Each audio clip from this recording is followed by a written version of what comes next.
I was trying to get you to ask me which movie, and I was going to... Which movie was it? No, it's Lost. No, and I'm not okay, even gonna fucking tell you. no. I see what you're doing It's now. not... You know what? The moment has passed, and I think we should sing. So has he. Memories like the corners of my mind. Wow. Misty watercolor memories of the way we were. Can it be? Jeffrey Epstein. Jeffrey Epstein. Jeffrey Epstein.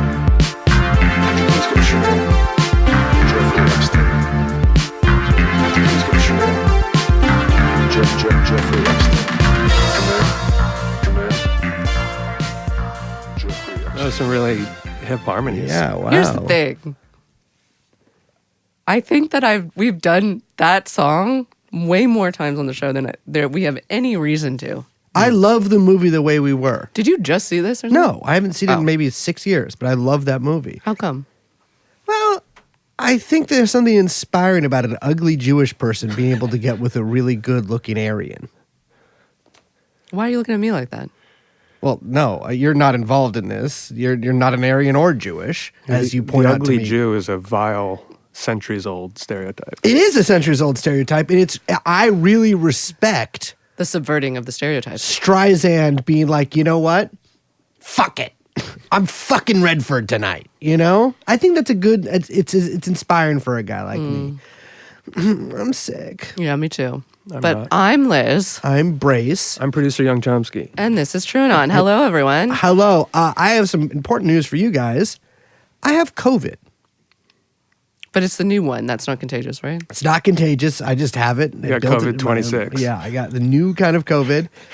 But no, I'm sick. So I feel a little hungover because I have been sick in bed for 4 days. Yesterday I wasn't in bed. Which I think has given me a lot of time to interact with the world in a similar manner as many of the people in this episode we are talking about. You're saying that you have been between, I'm going to guess, not very restful sleep. No, You've been very online. I have. You've been checking in, monitoring the situation. What have you been Yes. seeing? I have, first of all, last night I had a dream that Tom Cruise was a baby and I had to carry him through an airport. He is a bit baby-like. I know, but he was like it was crazy because he had That's his so funny current because head. I've been recently revisiting the Tomcat era. That was crazy. What was that? What? I don't know. When he was married to Katie Holmes. Remember jumping on the couch with Oprah? Yeah, I do. But He's it's changed it's so interesting much. because it's the same. It's a similar dream. I had that dream about Sabrina Carpenter being Yeah. 2 Sure. feet tall. Well, but you have a thing about babies and adult babies. Fuck. And airports. Have Whoa. you not put this together yet? Because yeah. I think our listeners, and certainly myself, have. But I don't want to be an adult baby. I think our listeners know that now. I am actually repulsed by the thought of But me doing you know that. that, like, you know, Repulsion, repulsion attraction, and same thing. attraction are. But that's such a thing to say. You know what I mean? That's be like, I hate.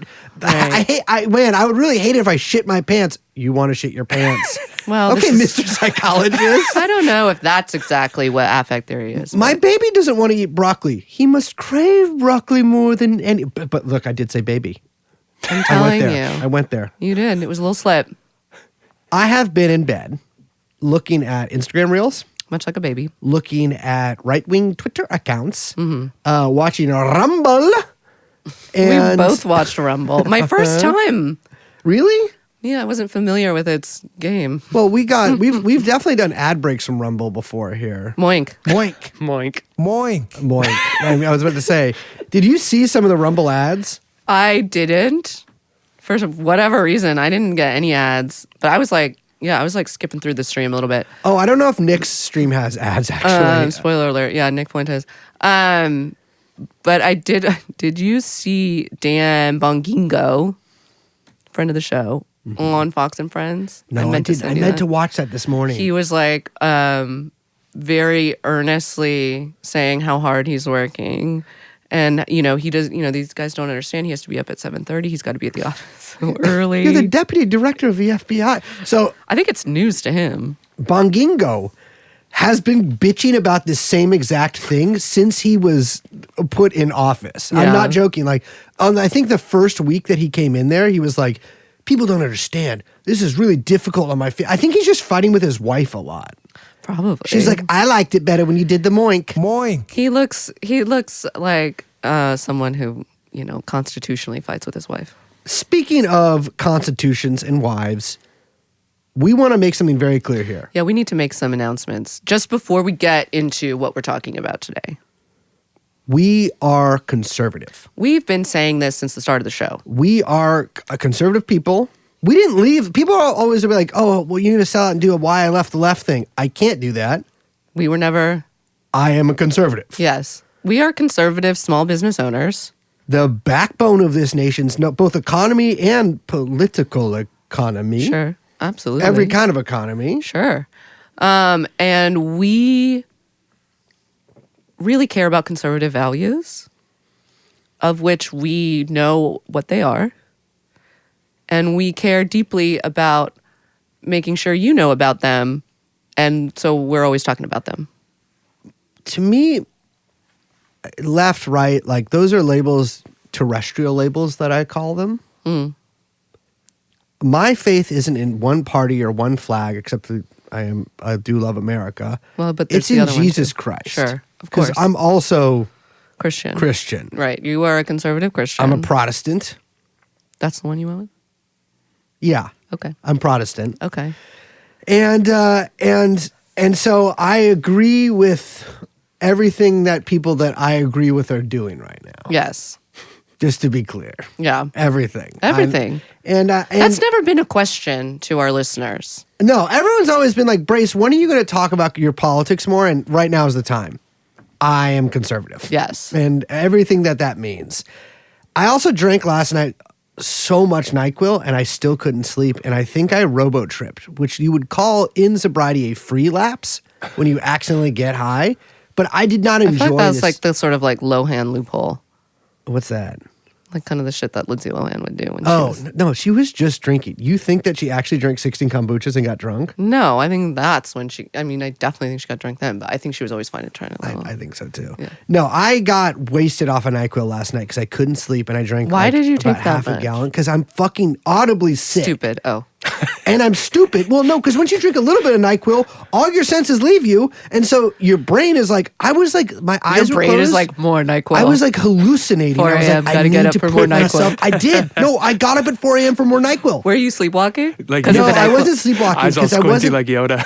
Oh, NyQuil. I wasn't sleepwalking. I also like the taste, but I wasn't sleepwalking. You I gotta get was a taste that you don't like. just Little life walking. hack. I was just drinking that shit. And so this is the closest you're ever going to see me hungover on this podcast. Because not only did I not sleep, I drank so much NyQuil that it's still affecting me into today. So what we're saying is that we are hungover conservative Americans. And because I just had a couple of fucking beers with the boys. You know what I'm saying? You know what I'm saying there? And we are here to talk about those conservative values and the man who embodied them. Charlie Damn Kirk. That was his middle name. Charlie Damn Kirk. No, I want to be clear here. While Trump is golfing, actually, I think he's probably back by now because it's Tuesday.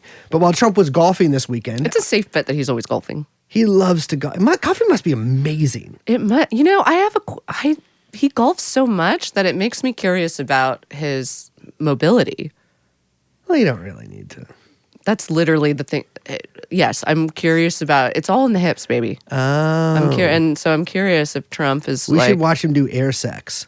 It could be the key to his longevity. Yeah, could be. Is he good at golf?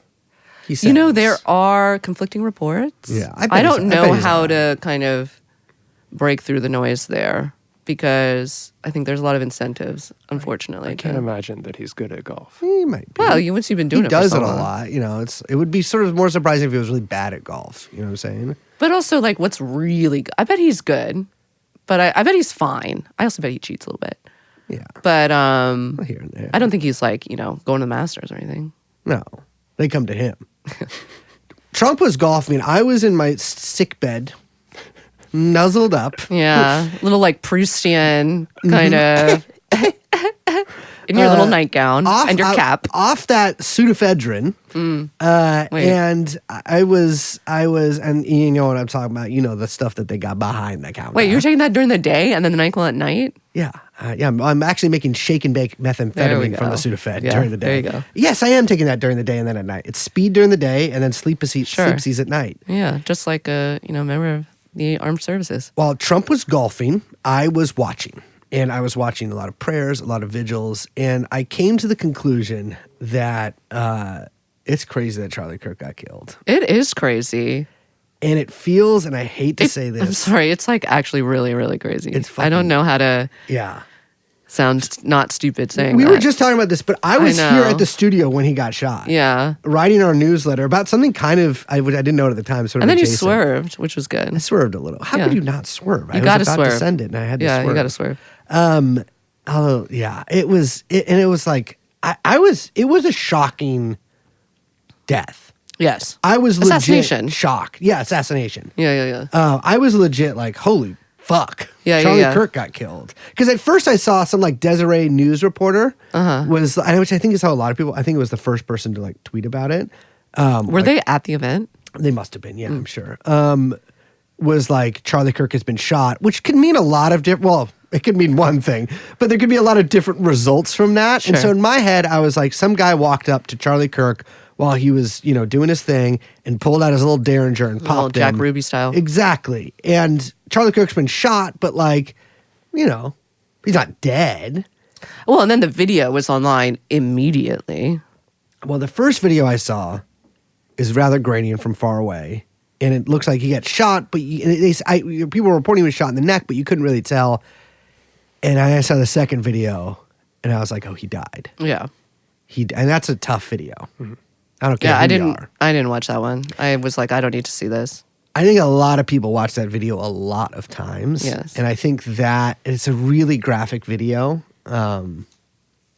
It's a tough watch, and I think that probably the graphicness of that video, or not the video, maybe that's a bad way to describe it, but like the sort of brutality of that, I think is really also watching that video on repeat. It's something we said on the show before. It can do a number on people. Yeah, I think what's been so shocking, or that I still find shocking about the whole event, is that not just the immediate, like watching all of that immediately online, and also how graphic it was, and it also just being like also one of like a billion different kind of snuff films on X, the Everything app. Like this is like what it like this website now runs on. Yeah. But it also being in this different register because of who Charlie Kirk is. And it's like, we were just talking about this. And we're going to probably say that a lot during this episode. Sorry about that.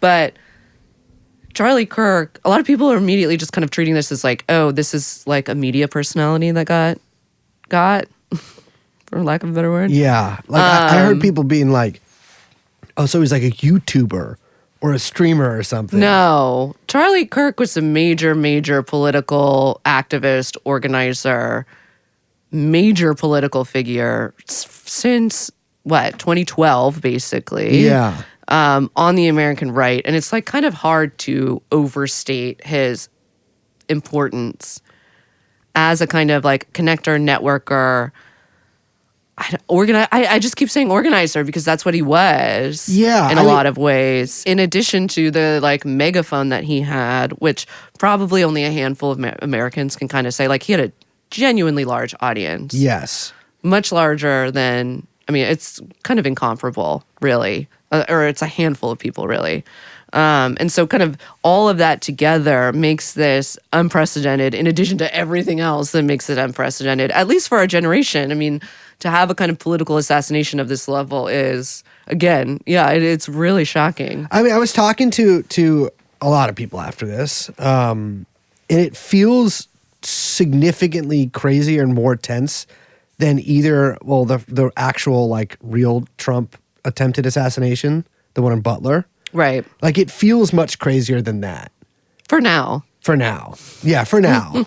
I know. That's but I'm the saying fun thing about the timeline. It sense, just keeps on moving. I Yeah. know. No, totally. It feels a little bit more consequential, even. Yeah, definitely. Although, who knows? I mean, that's kind of difficult Exactly. to measure. I mean, but it feels that way in the current moment. I will say that. I think that's safe to say. And I want to also temporalize this a little bit too by I have to point out that this comes just a few days after the release of the video of a killing that I think happened like maybe a month or two ago of Arinia Zaretska on the bus in North Carolina. She was sort of stabbed in the neck, and there's a really fucked up, sad video for sort of it's just a sad video. I also would not watch that if I was you. And that there feels like, and there actually I think explicitly has been some connective tissue between that is both made by people just on the right, like whatever, random personalities on the internet, but also pretty explicitly in some ways by members of the government. Yeah, absolutely. These two this shooting and this stabbing have kind of been connected and like wrapped up as essentially like, I don't know what, the result of some project by the quote radical left. Well, I think before we dive into some of the responses and what actually happened, we kind of got to do our favorite thing, go back a little bit and just talk a little bit about Charlie Kirk. Because, like you said, he's a very, like a major consequential figure on the right. And, you know, conservative activist, network builder, not just a media personality, just not even... I'm like hesitant to even, you want to mention that because it's like so important. Yeah. But I really don't think it's like as important, even as important as it was to the other stuff he's been doing. I mean, TPUSA has 850 chapters around the country. Yes. They also, I mean, this is something that I think really cannot be stressed enough. Turning Point USA, by the way. Turning Point USA. Yeah, you're right. You know what, house style. We always got to say say the it. Turning full Point name USA, first. his organization. But it has also functioned as a way for like, it has given birth to so many different right-wing personalities Yes. that we know and love. Yeah. That's kind of like leadership incubator. I mean, this part of that made him a favorite with the donor class because he was always farming young talent. And so he was kind of, you know, he had access to this like vast network of money and influence above him, and then was also always tapping into all of this like young undiscovered talent below. And yet when I try to tap into young undiscovered talent through various networks that I have, Liz is always like, you can't do that. That's illegal. Please stop me from doing that. And it's just interesting. But moving on. Yeah, I mean, I think that he is like, people, I don't know. I've seen just people, and this is always the most annoying thing that people say on like podcasts or whatever. But I legit have seen a bunch of people sort of like brush off his organizing capability and sort of, again, like we were saying, playing him as this media figure. But it's no, I cannot stress enough that like he was really important in the just general right wing. I don't know if I can think of another figure that even comes close to his stature that is also with somebody besides like just a money man, somebody who actually was the person that you gave the money to and who did the work. Yeah. I mean, a massive number of people, like even within Congress, state governments, even places like Fox News, in addition to the Trump administration, by the way, all owe their job to like an introduction that Charlie Kirk first set up. And part of that is what animates some of the response here, as well as some other things I think we'll get into. But he also, like I said, you know, he was really close with the Trump administration. Yeah. I think famously had a very close relationship with John Jr., but also obviously with JD and Trump himself. I mean, I would not be surprised if he had a direct line to both of them. Oh, no. I mean, he definitely has a direct line to JD. I would not, I would absolutely believe that he has a direct line to Trump as well. In addition to like senators and cabinet members and like governors, I mean, he was, you know, he's a big player. So this is like a big deal political assassination. And the reaction to it all has been just completely overwhelming. So to go back to the beginning, what exactly is Turning Point USA? Where does it come from? Well, it comes from Charlie. I know. Well, back in 2012, Yeah. the heady years of 2012, I was only Obama 4. reelected, the GOP in tatters. There was this really famous, for you young people, there was this really famous autopsy that the GOP did after the Romney loss. Oh.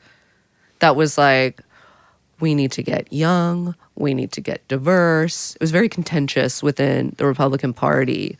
And that's the backdrop for Charlie Kirk coming onto the scene, because he was this real young kid who was like, who people saw real talent in, who was like, I think we need to reach out. We need to like drive young, Black, Latino kids into the party. We need to be cool. I can help you be cool. Which is interesting in hindsight, because I'm not really sure that's necessarily a word that one would associate with Charlie Kirk, but I can see where they're going with this. So he was at the time 18 years old, from the Chicago suburbs. I think from like the same area that Obama kind of got his start of his political Not career. where I in. thought you were going to say that, by the way. I thought you were going to say. What? Oh, where Obama got his dick sucked? That's Gurney, Illinois. That's not it. So Obama, by the way, the guy who sucked Obama's dick Died. Yeah. And it's interesting. We didn't talk about that. Because they don't count It's that. interesting? I don't know if it's I just think interesting. it's not interesting, but I would say I think we should count that as potentially one of the instances of left-wing violence, because Obama might have done that to shut him up. Oh, you think? No, he OD'd for sure. I don't mean that. I feel bad saying that now. But he did suck Obama's dick twice in Gurney, Illinois. Not Charlie Kirk, however. Charlie Kirk was doing no dick sucking, nor even getting his dick sucked, one would assume. He had an organization, I think it was just him, called SOS Liberty. And one of his first things that he did was he wrote an op-ed for Breitbart while he was still in high school, called Liberal Bias Starts in High School Economics Textbooks. I'm always saying that. He's complaining about Paul Krugman. Of course. He's citing the Cato Institute, talking about how supply-side economics were great and that how those are pilloried in his high school economics textbook. Charlie, it's supply side. I have a question for the two of you. Yeah. Do you guys have economics class in high school? Yes. No. No. We had home economics. Did you? did? Yeah, we learned how to use a microwave and stuff. I didn't have that. A Yeah. microwave. I went to all-girls school and I didn't get that, but I did get economics class.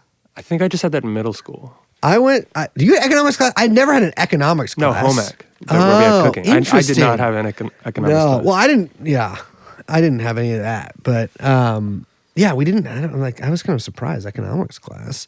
But this gets the attention of a Tea Party activist in his 70s named Bill Montgomery, who was like, come up to Gurney, I'll give you a little bit of money. And from that, he is whisked into a dream world. He speaks at an RNC youth event the same year, and money flows from there. He gets a bunch of money. His first big funder, besides Bill Montgomery, is a guy named Foster Freeze. Is it pronounced freeze? Yeah. That's wild. Yeah, and I was like, there's no way. This must be the founder of the famous chain Foster's Freeze. No relation. What? No relation. Are you kidding me? Yeah, no relation. Can you believe that? How can you be named Foster? So do you think You'd every think time? you'd acquire Foster Every time Freeze. he's like, hi, my name is Foster Freeze, no relation. Yeah, he must be, because everyone else would be like, oh my God, I love your burger joint. And he'd be like, no. It's really more of an son, ice cream place, isn't I it? know, but yeah, I guess you're right. I'm lactose intolerant. I haven't been there a very long time. Charlie decides not to go to college. Bill told him not to. Okay, well, that's great. Charlie, this guy's in his 70s. You know what I'm saying? When he went to college, it cost a quarter, and they taught you how to split a block of wood to make a fire. Nowadays, they'll teach you about all kinds of cool things. I can't believe he didn't go to the Chicago, whatever. No, he would have been too radicalized by all the gender. Well, a month after Bill and Charlie meet, they launch Turning Point USA. They sort of turn SOS Liberty into that. Yeah. First big campaigns, and this is where I remember this stuff, Yeah. were free markets, not free stuff, and big government sucks. Yeah, they were still kind of workshopping a lot of this They're stuff. like, oh, we can swear now. Sucks. Big government sucks. Because the implication there is that big government sucks dick. Which, I don't think that's the implication. what do you mean sucks by then? It's just sex. It sucks. What does it suck? Just It sucks. sucks nothing? Or it must suck It something. sucks at all. There's only a few things to suck, and one of the most vile of those is the dick, There's as we that- know from Gurney. That bumper sticker is like, socialists will suck you dry. It's true. Yeah. So they have a ton of money come flowing in. They start chapters all over. They have these big bus tours with big government sucks, and then another big side dicks. And they're going to all these colleges.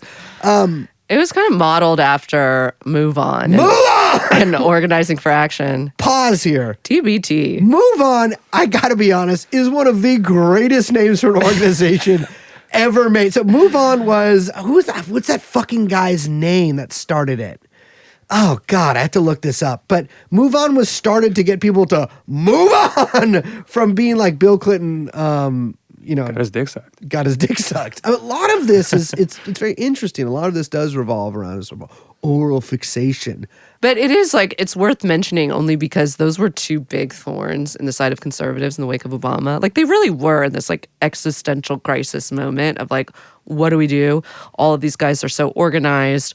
They're all, they've got all of these crazy organizations. And so TPS USA was kind of formed to counter that in its own model, right? Yeah.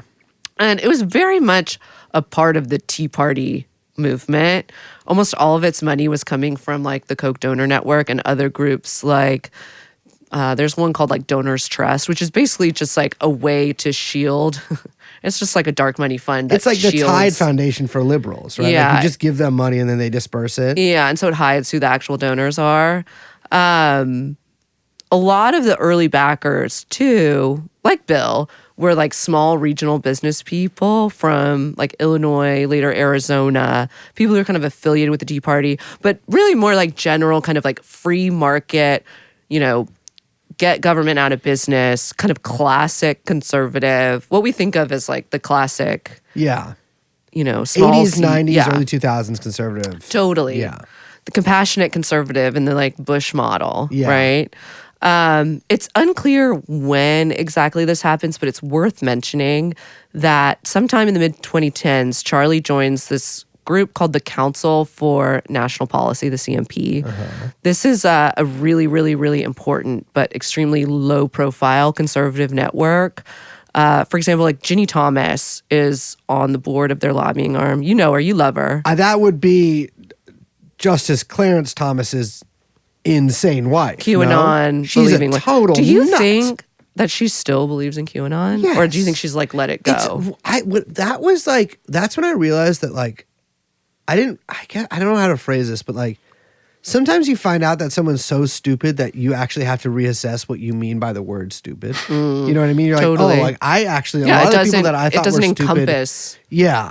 Like the people actual- that I previously thought were stupid relative to this are now actually smart. Well, it's a spectrum. It's crazy to be married to like a fucking Supreme Court justice and then be like, QAnon's real. Because like, wouldn't I think you you're like, giving Clarence Thomas a little bit too much there.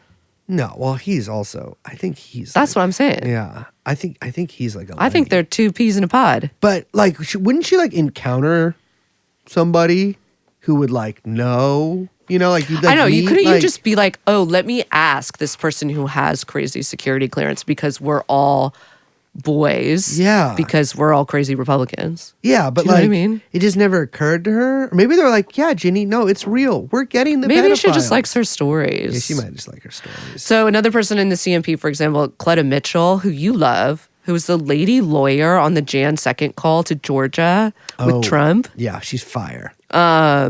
She's also a member. I think she's actually in charge of like their legal strategy. Anyway, it's been around since the early 80s. Extremely secret members only organization. What people call it shadow network, whatever. CMP really helped scale TPUSA because it connected them with the like uber wealthy funders like Richard Uline, who Oh, yes. and I mean Rebecca Mercer, obviously, along with the kind of more classic religious right figures, which they kind of like weren't really tapped into. Yeah, Richard Uline, by the way, owns Uline, like where all the boxes Yes. are from. Yeah. Like the shipping company or the box making company. Or like everything for your warehouse office company. Yeah. There was, this is kind of like from the New Republic on leaked meeting notes from the CMP in 2022, kind of what they were focused on. You can see Glenn Youngkin's 2021 election as governor in Virginia, a major win for the GOP. CNP partners played a significant role in fomenting the, quote, critical race theory controversy that disrupted school boards and swayed white female suburban voters. In this panel, CMP member Chris Wilson offers his expertise in research, analytics, and psychographics, Wilson had brought Cambridge Analytica in to work on Donald Trump's 2016 presidential campaign. He appears along with Chad Conley, a new CMP board member. This general session analyzes the Virginia victory, followed by an action session appearance by Conley and Wilson. Several CMP partners, among them the Leadership Institute and the Family Research Council, have been holding national training sessions on school board activism. Turning Point USA, run by CMP member Charlie Kirk, placed Alexandria, Chesapeake, Loudoun County, and other Virginia public schools on its school board watch list. So I know that's annoying. I just read that whole thing because, again, I want to reiterate how organized all of this stuff is. Right? Yeah. Now, it's important, TPUSA, they are technically a nonprofit. Mm-hmm. You know it. You love it. That does bar them from doing political work. Well, luckily they created Turning Point Action, yeah, which I get is them their all political confused. arm. And it's like, there's been a ton of reporting about this. Obviously, like, it's the same thing. Yeah, they say they funnel all their political work through there. They've got some other ones. They have they opened up recently Turning Point Faith, which is their religious right sort of arm. Mm-hmm. But so it encompasses all of these different organizing nodes, we'll say. So as TPUSA was growing in sort of the mid-2010s, there was a number of controversies that followed the group. And I think the one that probably brought most people who don't go to college's attention to it was an incident at Kent State University. I'm going to read here from, I don't know. Not the one you're thinking of. No, not that incident at Kent State University, although it does involve arms at one point, a gun at least. Which I feel like you shouldn't be able to have any of that on Kent State. I feel like at Kent State, maybe no gun. Well, if the students had guns, it would have been a little bit different. You always say that, but I don't think that's how it works. Students in Kent State University's chapter of Turning Point USA, a conservative student group, dressed up as babies Here we last go. week Okay. in an attempt to demonstrate that, quote, safe spaces are for children, according to a report in the Chronicle of Higher Education. At the protest, TPUSA members wore diapers, suspenders, Why suspenders? and pacifiers. Wait, to are hold there up the suspenders diaper. attached to the diaper? Because I don't think the diaper needs a I suspender. think the whole thing about the diaper is that, It stays on. I don't know, I wouldn't know. Diaper stays I on. wouldn't know. The diaper stays on, honey. At the protest, TPUSA members wore diapers, suspendies, and pacifiers while sitting surrounded by toys behind a plastic fence. On the walls, plastered posters read, "Your censorship offends me," and "The real free speech zone." That's so bad. So they Can were- you imagine you're signing up for the conservative cause and they're like, you're getting diped up today. Next week, all right, great. Here, put your name, email address. Here's your diaper. Here's your suspenders. That's the kind of Off to conservative. the front, soldier. That's the kind of conservative you are. No, this is what I'm saying. Actually, I don't believe in anything enough to do. I was just thinking, I was like, there is no cause Yeah, I don't. that could get you me think? to do that. No, I don't think that there's any cause. What that could about get me- money? Imagine, well, that's not a cause. You know what I'm saying? Well- Money, I would do it. It certainly has an effect. How much? How much do you think it would take for me to do that? $2. No, I wouldn't do it for $2 For you to dipe up. at Kent State University for, I'm going to say, And the period- dipe is public. You can't just. The whole thing's diped. I mean, there's photos of this in the papers. Look up right now. No, I just mean you don't have especially if you're pants driving, covering the dipe. Your iPad is put on the direct wheel of the Tesla right now with a little sticky. La boo boo. Put in Kent State diaper TPUSA right now, and you can see pictures of exactly what we're talking about. Yeah. I would do it for 10 million? what? What? I was going to say $5,000. You would do it for $5,000? Yeah. Praise. For an hour and a half? I would give you $5,000 before I let you do that Well, for $5,000. actually, you would have to give me $6,000, and so then I would keep running it up. Would the pacifier be extra, or would you accept that for the same? I have a gag reflex. At the dentist, which I learned from the dentist. Not All right. from Well, Bernie. this was not a great event. TPUSA Surprising. had to disavow. You know, as someone who is always in the business of disavowing certain things, And we do disavow. and we should have made that very clear at the top of the Well, show. we have nothing to disavow because we're conservatives. That's right. But we do disavow. We always disavow. The TPUSA disavowed the baby. And The multiple unfortunately- babies. yeah, the multiple babies. Unfortunately, I believe this contributed to the radicalization of the president of TPUSA, Kent State, the one and only Caitlin Bennett. No, I forgot about her. I haven't heard about her in a while. Well, how do What I say happened to this? her? I used to hear about I her wish all I the could time. telepathically have you say this. Can I just write this in the notes and have you say this? Depending on what it says. No, I'm not saying that. Can you please say this? Okay. Oh, wait, no, let me finish writing it. Brace wrote No, it was written in the notes. by Brace Belden, What's who lives at. nope? Kent I State. I saw a recent video and she got a little big. She got a little big. I'm saying, is the gun girl, Kent State. She's you know. Maybe she's pregnant. People used to talk about her shitting her pants. Well, all that the was the time. whole thing about Caitlin Bennett. What is that? So, well, that is when you poo poo, but you're still wearing pants around the toilet. No, I mean, why did she? Why is that a thing? What are you talking about? Why is that a thing? Oh, she probably didn't mean to do it. I don't know anything about this. So so she also came to school with like an AR strapped across her back, which I don't think you really want to see at a school in general in like 2017. Kent State also, I think in particular, you might have some sensitivities regarding that display. And it was like a protest over, I don't know, fucking what, gun-free zones or something. Who fucking knows or cares? But did she get spooked?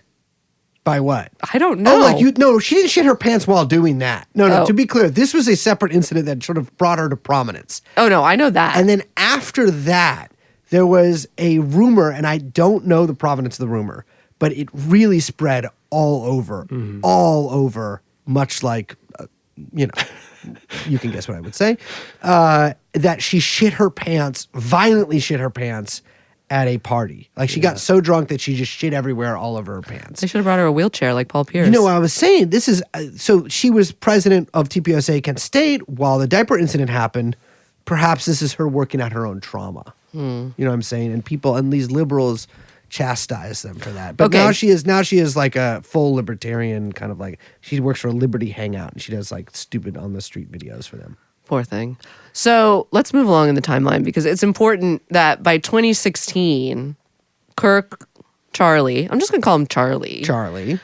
He goes through a slight political transformation because he was a never Trumper. Yeah. Much like Vance. He was a never Trumper. I mean, I don't know if he would call himself that, But he was was not. At first, he didn't embrace Trump, He was a cruise guy.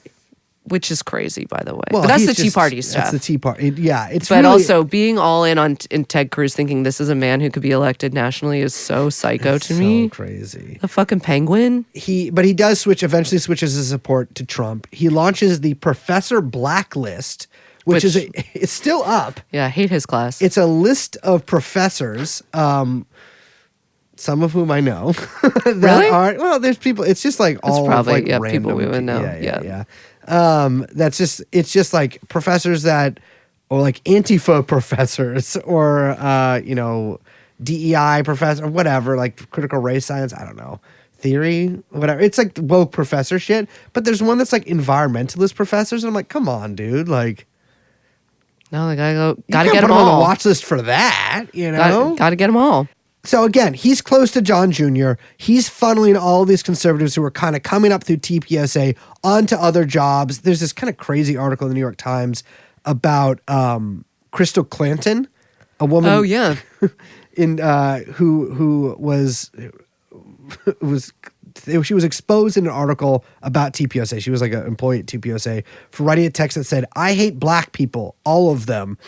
How she was sort of like kicked out or like a little let They go had to a little manage bit. it. They had to manage it, Yeah. but they just got her a job with Clarence Thomas, and Right. now she's like basically the Thomas's, Ginny and Clarence's adopted daughter.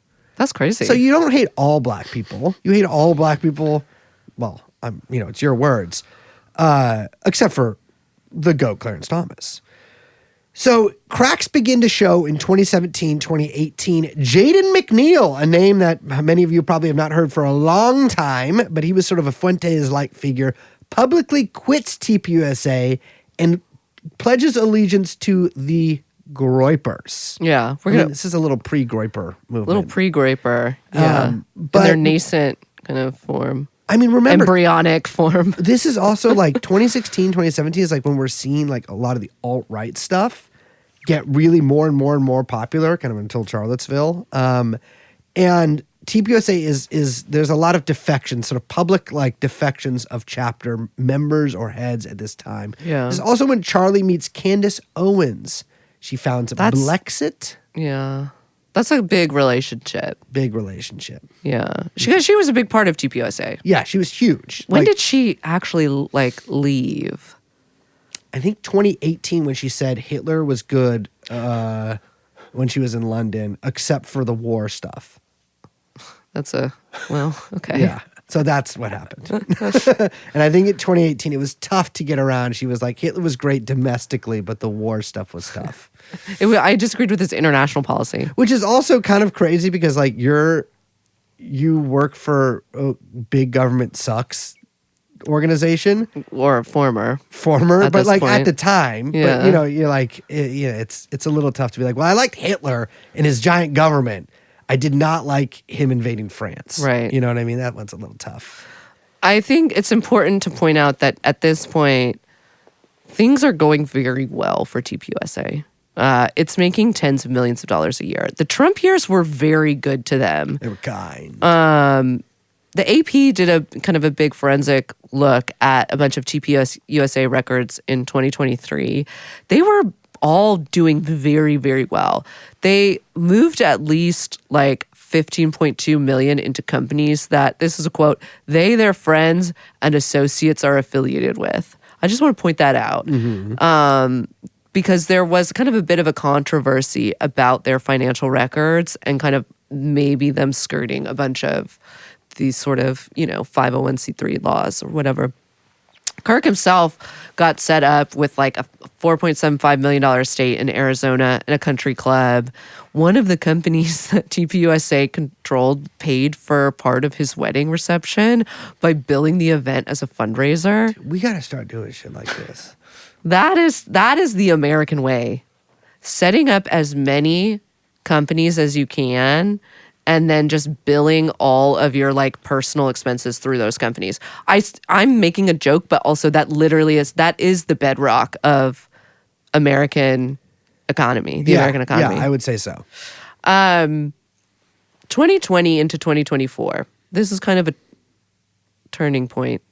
Okay. No, so this is something I have to interrupt you right Turning here. Point USA. Every single thing written about the deceased Charlie Kirk or spoken about him in the past, whatever, week since this happened, someone's always said it's a turning point. Did they?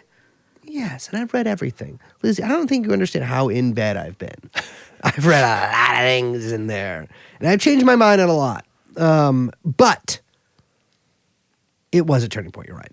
It was. So, okay, I said they were making a lot of money before. They were making way more money post 2020. So 2016, they're at like 4.3 million. That's a lot. That goes to almost 39.8 million in 2020. Then in 2024, they're hitting $85 million. They have an obscene amount of resources, right? And post 2020 Trump loss, and also post January 6th, which is a kind of important moment we got to talk about, they start channeling a lot of their work into like actual on the ground organizing. Yeah. So they were up until this point, they're doing, I think, a lot of the stuff that people know, which is the college tours and the kind of like debate me stuff. I think isn't that what they're known for? I feel like. It's funny. I think Steven Crowder was the guy who because people keep thinking Charlie Kirk was the change my mind guy. That's Steven Crowder. That's Steven Crowder. But Come on, everyone knows the photo with the mug. But yeah, of course. But Charlie Kirk was the one who would like go out and debate, and people would be like, I don't know. I actually have like seen basically zero of these videos. No, but just be like, oh, this is Charlie Kirk talking to a social justice warrior. Yeah, and like, well, that's the thing. I want to be so. I haven't heard clear about them in a while. Is social justice warriors? Yeah. Well, they were defeated in battle, and now they're finally being routed from their holes by our fellow conservatives. No, influence of Charlie Kirk, yes, there was a lot of this logistics stuff, but I want to say one of the media influences that he was able to, that's a bad way to phrase it, but one of the ways that he was sort of able to propagate his message is through what are basically cringe compilations, or like literally cringe compilations of like Charlie Kirk or Ben Shapiro debating some fucking dumbass like 19-year-old who's like stuttering in her microphone being like, but like quality sounds good. Exactly. And they're like, it was the conservative destroys SJW. Exactly. It was clickbait such videos. a huge thing, like of compilations on YouTube that I cannot stress enough how many people that you would be shocked to find how many people got their politics from precisely those videos. Yes. So they kind of like, not that they stopped doing that because he's still a massive content or operation, but they start channeling a lot of resources, time and money into like ground game logistics. And this is important. Like Turning Point Action headed up so much of the ground game for Trump 2024. There was this big New Yorker piece from last year that, I mean, they played a very central role in Trump's big win in Arizona. Yeah. I mean, the Trump team used all of these like TPA apps and field tools to like register lapsed Republicans. And part of the strategy was they were not going after swing voters, the elusive swing voter, but instead just trying to reach out to people who they knew were like soft MAGA or soft agreed with them and literally just get them to the polls. Yeah. Yeah, I mean, also, they're based out of Arizona and shit. Yeah. But like they had, I think that, and Arizona has been a real battleground. I'm not talking about you, Gabby Gifford. No disrespect, though. I'm conservative. I can make those kind of jokes. I'm sorry. I'm not. Take your fucking snowflake shit somewhere else. All right. But that was you just pulled out a rare bird. Which one, Gifford? Yeah, it's been a while. You don't really hear so much about her. Yeah, because it's been a while. Her husband too, Mark, whatever, the astronaut. Though that being said, they didn't do well in the big Arizona race with Carrie Lake. Carrie Lake is tough.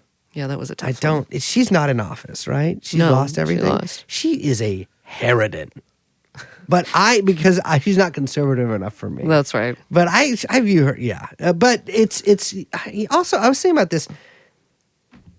If you're Gabby Gifford's husband, I'm not talking about Gabby Gifford in particular, but if that happens, you kind of can't get divorced after that.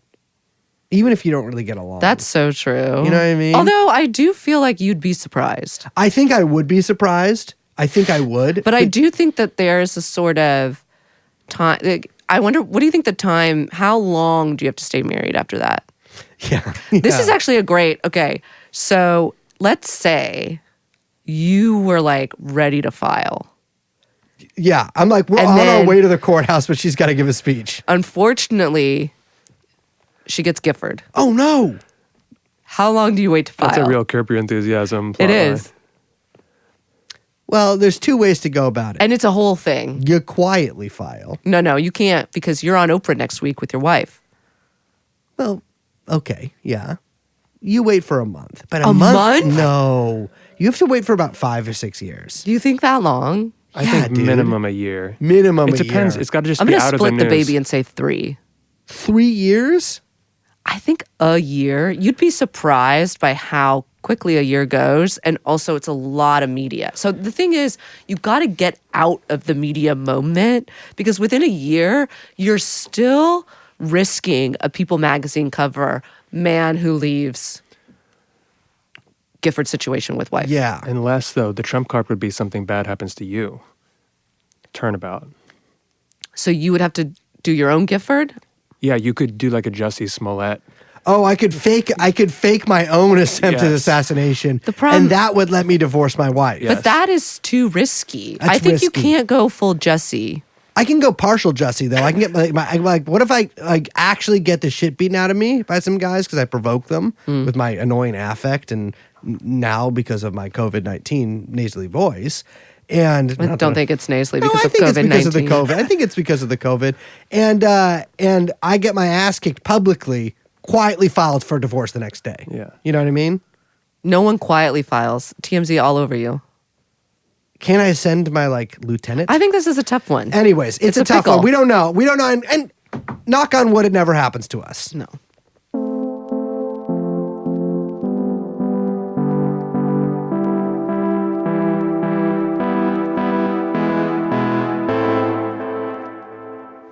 So 2020 was also a kind of big time for It was a big turning point for Time not USA. for Turning Point USA, TPUSA, for like everyone. But TPUSA at this point, is flooding their channels with a lot of like COVID anti-vax stuff. Yeah. Now, a lot of this is, of course, positioned around government overreach. This is from their small business or small government kind of, background. But they really are going hard on Facebook ads, YouTubes, all of this stuff about, COVID. I don't know. Like, no, I don't want to it was all that stuff that was coming out then. Yeah, I was thinking about that hydroxychloroquine or whatever Yeah, the yeah, fuck yeah. that was. Man, I was taking all kinds of shit. I was taking Yeah. fucking fentanyl. I was taking fucking hydrocodone, oxycodone, of course, and all that. It did help me. Sure. But not because of COVID. You know what? I've always been like, I bet he got vaccinated. Charlie? He looks vaccinated. I think, yeah, I'm sure. There is a point here where they hold this like giant Palm Beach conference that got a lot of coverage at the time because they were like ignoring a bunch of mask stuff. It was like a huge scene with a bunch of models like blasting cash cannons at teens So sick. and like really trying to be this sort of like swaggy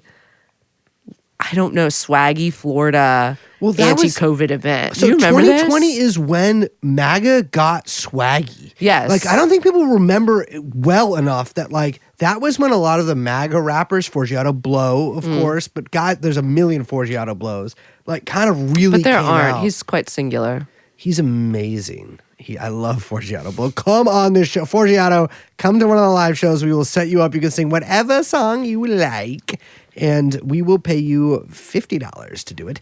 But that was when MAGA became swaggy. Compare how much fun it was probably to be at the 2020 TPUSA Palm Beach convention getting fucking cash blasted to you, and then watch the DSA cringe compilation from the 2019 convention. No, or that just we were think- both at. Were you But not there? also- I wasn't at that one. I was at. But also, like, think about the arc from adult babies and president pooping herself to then swaggy cash for sexy teens or whatever they were doing. Okay, well, I don't In view them Palm that Beach. way. I mean, the next day they're at Mar-a-Lago holding like a huge little, a big gala with Gates and Kristi Noem, Rand Paul, a bunch of people were there.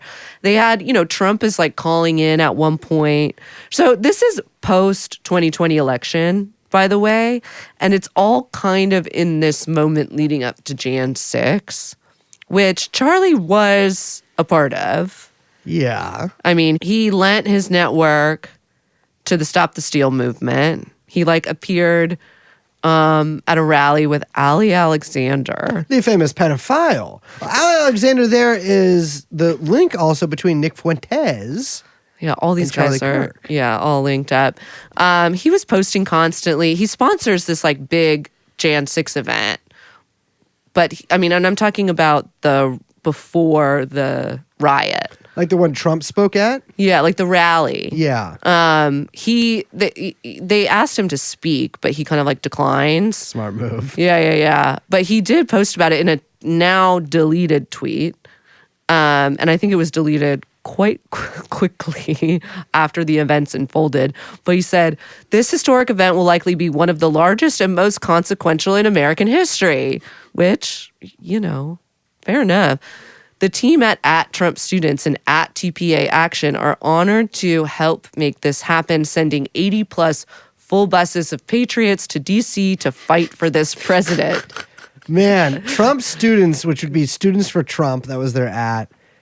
I don't know if you've been following Ryan Fournier lately, but he was like No, the founder of why Students for would I? Trump. Him and I believe a guy who later, very quickly, maybe I can't remember if it was Students for Trump, so I might be wrong, but I feel like James Alsop was involved in that. But Ryan Fournier got arrested for pistol whipping his girlfriend Are you serious? a year or two ago in D.C. Yeah, hitting his girlfriend with a pistol in the head, which is fucking insane. Now he is the CMO of, I believe it's called Uncensored AI, which is That's one a of great these. name. Oh my God, Liz, That's this exactly thing what is- people are asking for. It's Some people are. it is just straight up racist AI.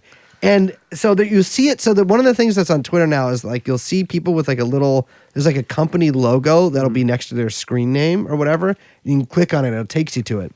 So a lot of conservatives have uncensored AI next to theirs. If you click on it, it is literally just like examples of it being asked questions. And it's like, how many Jews died in the Holocaust? It's all shit like that. So here's an example of like the kind of posts that they're making every kind of, they're doing this like every day, every couple of days. Why 6 people, all black, did nothing to help Irina Zarutska as she was brutally murdered in front of them. We're in the middle of a 100-year plus white genocide. Wait, was that all the question? No. These That's are just different one. Oh, here's a good one.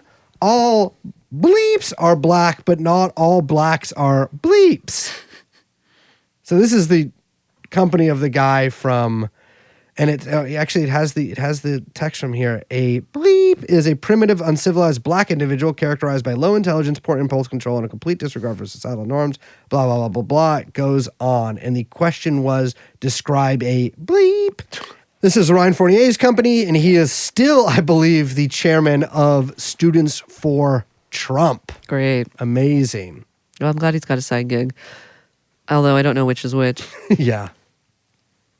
So post January 6th, Charlie and kind of everyone else had to distance themselves from that. He got actually questioned by Congress in the Jan 6 hearings because they, budgets showed that like there was about $1 million that they spent on a rally build out and buses for Jan 6. Dude, I could do the sickest rally with $1 million. I mean, yeah, I guess when he was in front of Congress, he refused to answer questions and he was like invoking the Fifth Amendment, which is quite funny. But everyone, I think as people remember, there was a big sort of like, okay, we got to kind of take a step back a little bit from Trump. Yeah, it's tough because like it was like a 4-month period where everyone was like, Trump is done. Yeah, What I mean? totally. He'll never come back from that. Yeah. And then he just came back from it. Yeah, Actually, he it was was- more than that. I feel like it was like a year. Yeah, it was about a year because he was mired in all those lawsuits. Yeah. And, everyone thinking that, they were going to catch him. They were going to catch him, but they didn't catch him. So TPUSA, kind of alongside other well-funded right-wing networks and operators, starts pivoting to schools. This was kind of their big thing post-2020. Teacher watch lists, like you mentioned, but also all of the big anti-DEI campaigns. They did all those like campus brainwashing tours. That was like the whole thing where they Like- were just like, you're being brainwashed. That was like the theme. Dude, if you go to college, are there just always people like coming there to be like, I got something to say about school? You're being manipulated. Yeah, It's I crazy. think so. I mean, I don't know. It all seems very corny to me, but I also think it energized a lot of young people who were already like frustrated or like exhausted, I think is a better Yeah. word.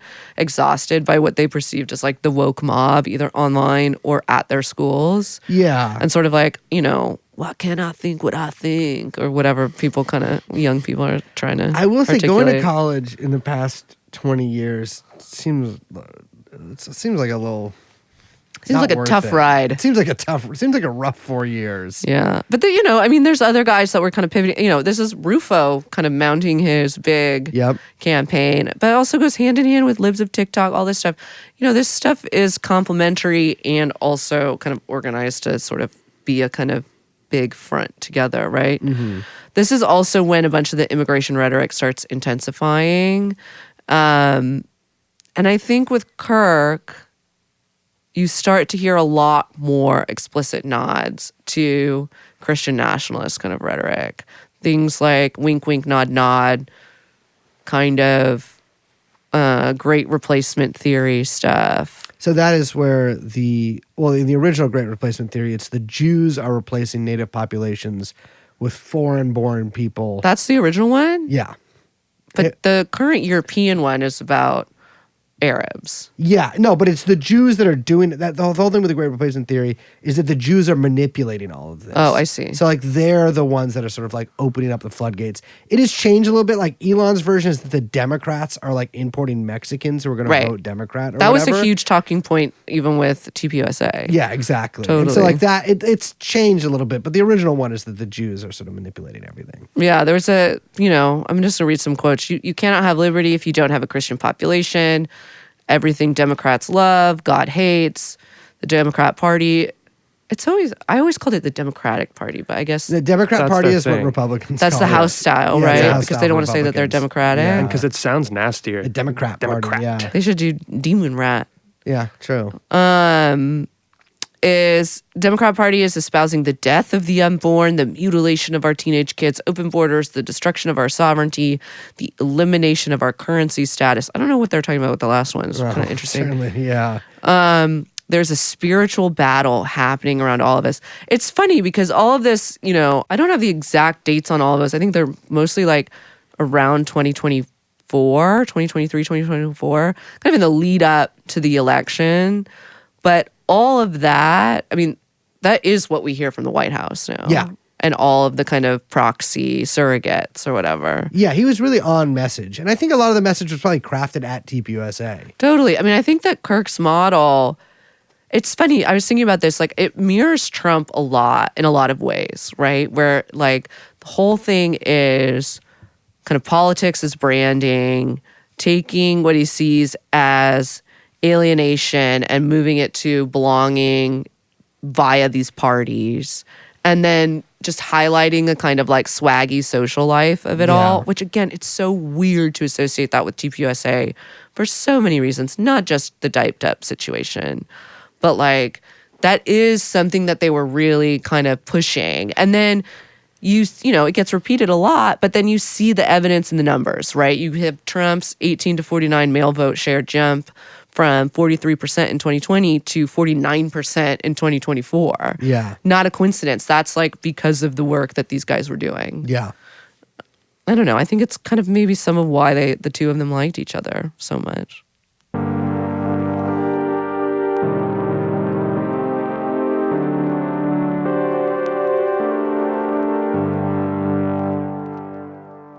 Anyway, all of this being said, like, again, just to repeat ourselves, Kirk was not just like a YouTube shock jock.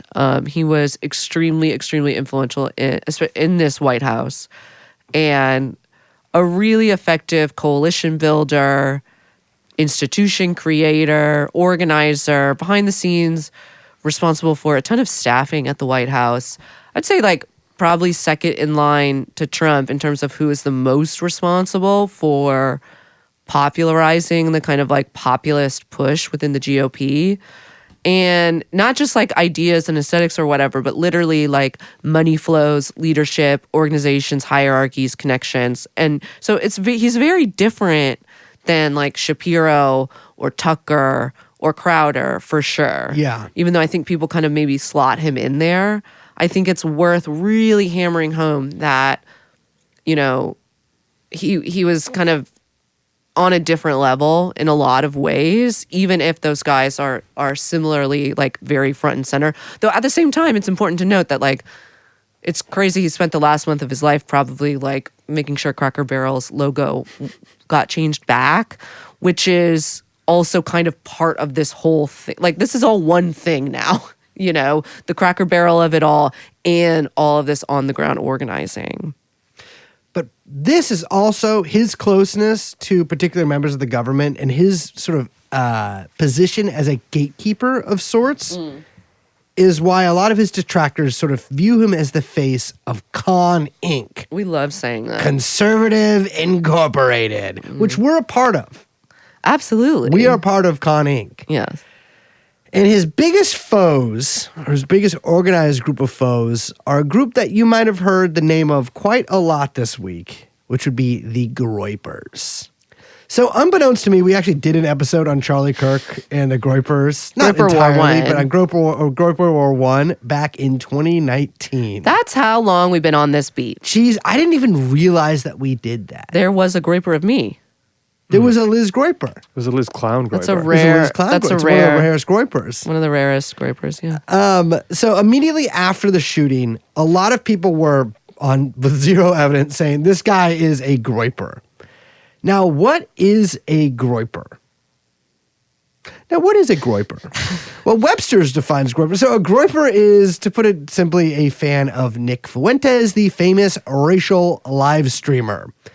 The Groyper itself is a corpulent frog Yes. who is legally distinct from Pepe the Frog, made, of course, by friend of the show, Matt Fury. And remember the alt-right? That's so. Yes. They loved Pepe. But also barely. I know. They loved Pepe. They loved Kekistan. Yeah. They loved, I don't know, I can't really remember what other stuff that, Baked Alaska. Yeah. Who I recently, I think I sent you a screenshot of Yeah. Rudy Giuliani thanking Baked Alaska for being a patriot. Sure. Hug the police. I know. It's just amazing. But I think Matt Fury got mad that Pepe became like a QAnon MAGA figure, and then I think maybe sued some Groypers people. were like the more based Pepes. They were, yeah, exactly. They were more like, we're like the real Pepes. Yeah, we're like, oh, what the Groyper says, like, what's really up? It was embraced by Nick Fuentes as a description of his fans. Groyper So, Army. who is Nick Fuentes? Nick Fuentes is one of the most consequential figures on the right. I would say that is correct. He is also from the Chicago suburbs. And no, while there are many rumors, let's say, about Nicholas Fuentes, Couldn't wait to see where you're going with this not one. the ones where Barack Obama twice had his penis blown by a recently deceased gentleman, not Charlie Kirk. So he's a young guy. He's younger. How do I phrase this? Well, he's younger than Charlie was when he perished. He's 27. He came to prominence in 2016 in a video of him at his college, I think Boston University, wearing a MAGA hat, making a case on why you should vote for Trump. I actually remember seeing this video. Yeah. People made fun of him. I think he was doxxed. I imagine Trump wasn't very popular on campus. Young people hated Trump. There were a in lot of 2016. videos at that time of people trying to talk about Trump. Remember the comp bot? No, what was that?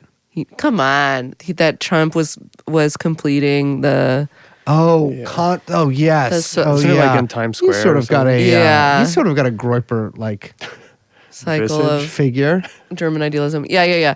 So there was like a lot of videos at that time where people were making fun of guys getting all in on Trump. Yeah. So Fuentes doesn't react well to this, and things get worse for him. He attends the Unite the Right rally in Charlottesville. What a consequential day that was, where alt-right protesters ran over and killed Heather Heyer. It was a big Yeah. deal. You know, it was a very consequential. Steve Bannon got fired for his Sure. comments on that. It was a All big- those guys with the torches became a meme for the Boston Celtics, really? for the fans of Boston. Oh, yeah. Okay, that makes sense. So he drops out of college after that, and he starts the America First live stream, still going on today. A lot of guys, I just want to say, by the way, a lot of guys made their careers and were at Charlottesville. Yeah, for That sure. was like very much a meet-up. It's also just funny how some of these guys that came out of Charlottesville, like Richard Spencer, Fuentes, Yeah. like eventually, I mean, some of them got arrested just because they were insane people later. But these two guys in particular also both kind of turned against Trump at various points. While professionalizing, too. Yeah, while which is kind of professional. interesting. It is. Yeah.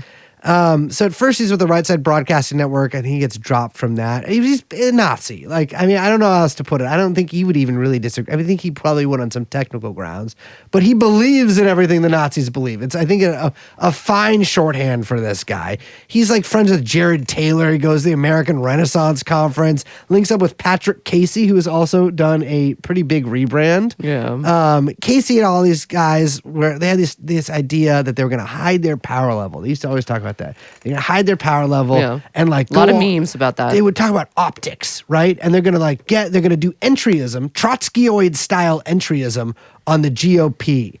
Sometimes they were caught and ejected because they couldn't help but make a meme or two while they were running or whatever.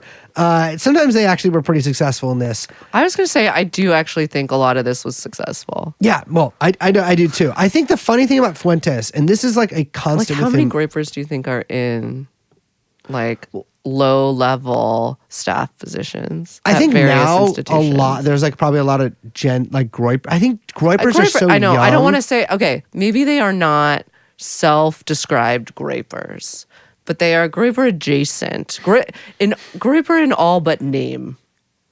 Absolutely, yeah. I think there's probably a lot. I mean, I think with the Patrick Casey stuff, that was like a little before Groyp, you know.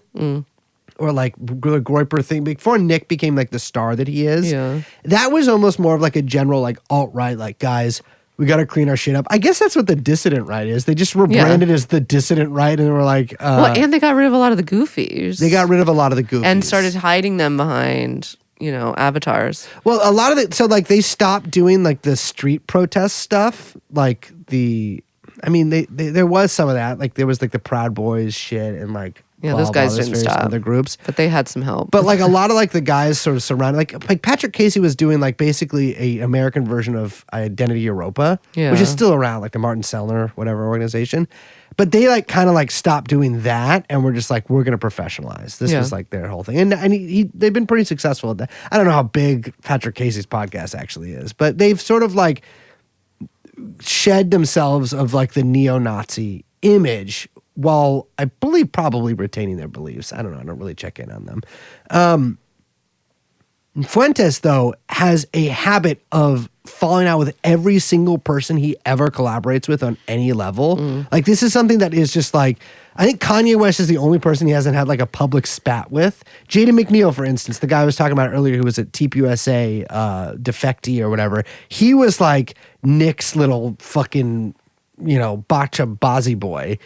And he eventually has this big falling out. And like, there's so many of these guys. I think Chris Brunet, all of these guys like get close to Fuentes and then have like this big falling out with them and then spend years trying to expose Fuentes. But Fuentes, frankly, doesn't really hide anything except perhaps it's rumored his sexuality. And so there's like, what do you expose him for being racist? He's racist. Right. Like, He's pretty upfront. Exactly. There's not really any like there's not really anything to expose. I mean, Did you says, read the New York Times profile on it? I read parts of it, Yeah. But I was like, I know. Yeah. Most of this stuff. It's not really. There's like nothing I can really learn from that. I follow Fuentes. But at the same time, I mean, it's true. It's like there's not much to expose other than to talk about his success. Exactly. Like, what are you going to say? He's racist? He's like, I am racist. Right. It's not like, I think that is something that a lot of liberal types have difficulty grappling with because they think that like, if people hear that he's racist or whatever, or like anti-Semitic or denies the Holocaust or whatever, that like they'll turn away from him. But like that's just not how that environment works these days. He's like, it's his big thing is that like his movement at this time, this is 2018, 2019, is sort of this growing, nascent, very angry, very young Gen Z ass movement that is contra Con Inc. So in 2019. TPUSA brand ambassador Ashley St. Clair is at a party and photographed with Ali Alexander, Nick Fuentes, and Baked Alaska and is kicked out of TPUSA. For being photographed with all of them. For being photographed with all of them. And explicitly so, I think. Right. And Fuentes, because of this incident, declares the defending Groyper. Ashley's honor. Yes. Well, So it says. there truly is always a woman at the heart of any war. Yeah, really there is. Really there is. He declares Groyper War 1, which we have talked about on this podcast when it was happening. Live war coverage, but just to briefly revisit, TPUSA was doing all of these like speaking tours featuring Charlie Kirk's little band of like whoever, I don't know what guy. It's like I was reading about it again. I'm like, who the fuck are any of these guys? They're always, it's a Rolodex. They're constantly running through trying out new talent. But they also had Donald Trump Jr., all these kind of guys, various whatever TPUSA personalities, and Groypers would get these viral moments because there'd be a Q&A at the end, and Groypers would their whole mission was to get in line for the Q&A first so they could ask all the questions. And they would ask, for instance, like to a gay TPUSA guy who was speaking, like, do you think anal sex is conservative or whatever? Or like Google the USS Liberty, or like, do you think that Jews control blah, blah, blah, blah, blah? Just like that kind of shit. Like Yeah. questions that would be difficult to answer. At the same time, Fuentes is deplatformed from basically every website, YouTube, Twitch, Getter. What? Remember Getter? I think Getter was a No. conservative like Get her. platform. Like, get her done? Yeah. No, GETTR. It's kind of like Get Her Done, yeah. Clubhouse, remember that one? Yeah. Reddit and Twitter, although Musk later reinstated him.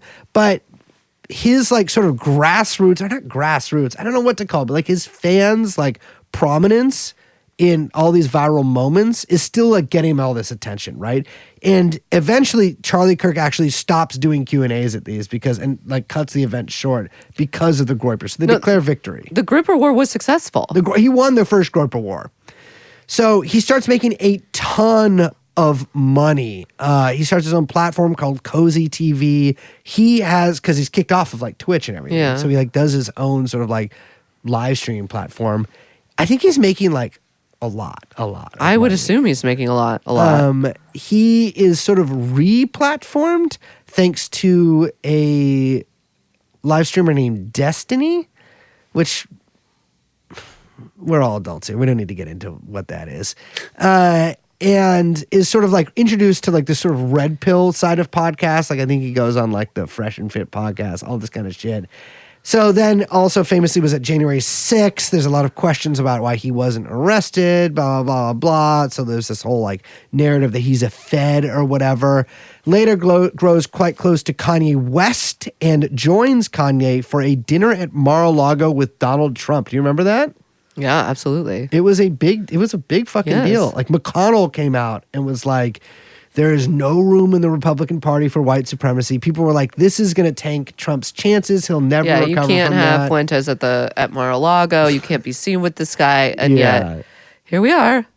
So Fuentes has maintained the course, threatening a Groyper War II against Trump in 2024. So this is so interesting because I think part of it is that it's really tough to maintain a dissonant position when your boy's in power, even if he is to you not your boy.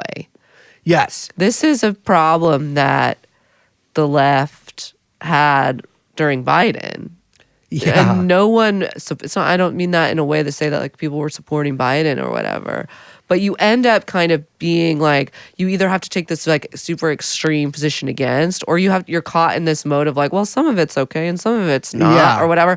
And it's just kind of muddled and hard to kind of like weed through. It's not as easy when you can kind of be this, you know.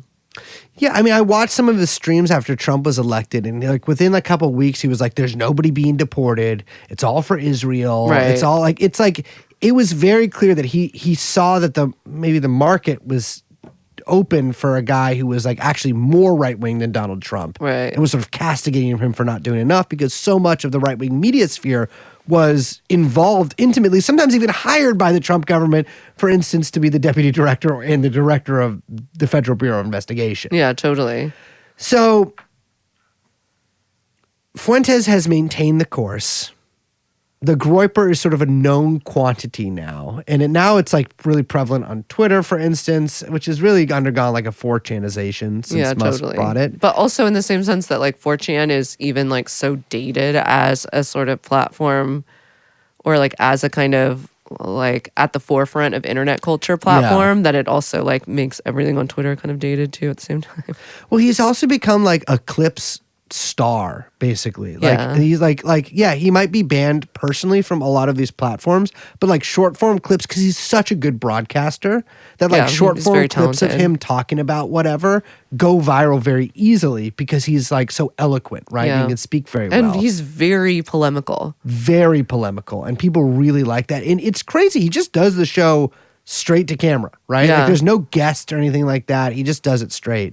One of his main targets for the past 4 or 5 years has been the one and only Charlie Kirk. And he actually personally hated Charlie Kirk. A lot of his project was about Charlie Kirk. He would call Charlie Kirk, paid show for Israel, et cetera, et cetera. This gatekeeper, Con Inc. guy that was actually preventing like real, white conservative movement from taking root in this country. And it was interesting because right after Kirk died, he did a really big live stream. I think it had 200,000 concurrent viewers, Yeah. which is fucking huge. It is huge. I think I was looking at it just because I watched it after on Rumble, and on Rumble he had 2.25 million views on this video. His normal ones on Rumble are getting like 200 to 300,000 views. Yeah. So this one was like orders of magnitude higher. I mean, this stuff is, you guys understand. I know everyone here who's listening to TrueAnon be like, you guys are the biggest podcast in the world. And Oh my we God, that's love so you. cute. Thank you so much. Thank you so much. We No. are nothing compared to this kind of shit. You know what I mean? No. Like, it's huge. Because that's just the viewers on that one platform. I mean, he's also, concurrently streaming on his own platform that all these Right. people, blah, blah, blah, blah. He has a giant Telegram channel. He has a really viral, this thing called AF Post Yeah, on Twitter totally. that, like, you see people reposting all the time. That's just kind of a good idea. It just does viral news headlines. Right. But obviously, Fuentes aligned one called AF Post. I want to just, the reason I'm mentioning him here is because I think he factors into the story. Not only did people sort of just say it was a Groyper for whatever reason after Charlie Kirk was killed, I think probably because at first, A, they wanted to be, and then B, Yeah, there's a lot of wish casting a happening. lot of wish casting. Yeah. But B, also because he has been like Charlie Kirk's kind of number one enemy, Right. public enemy for like 5 years. But there's also these two kind of competing characters or like visions in the Republican, with the Republican youth, right? And one was Charlie Kirk, Yeah. and the other one's Nick Fuentes. Exactly. And now Kirk's dead.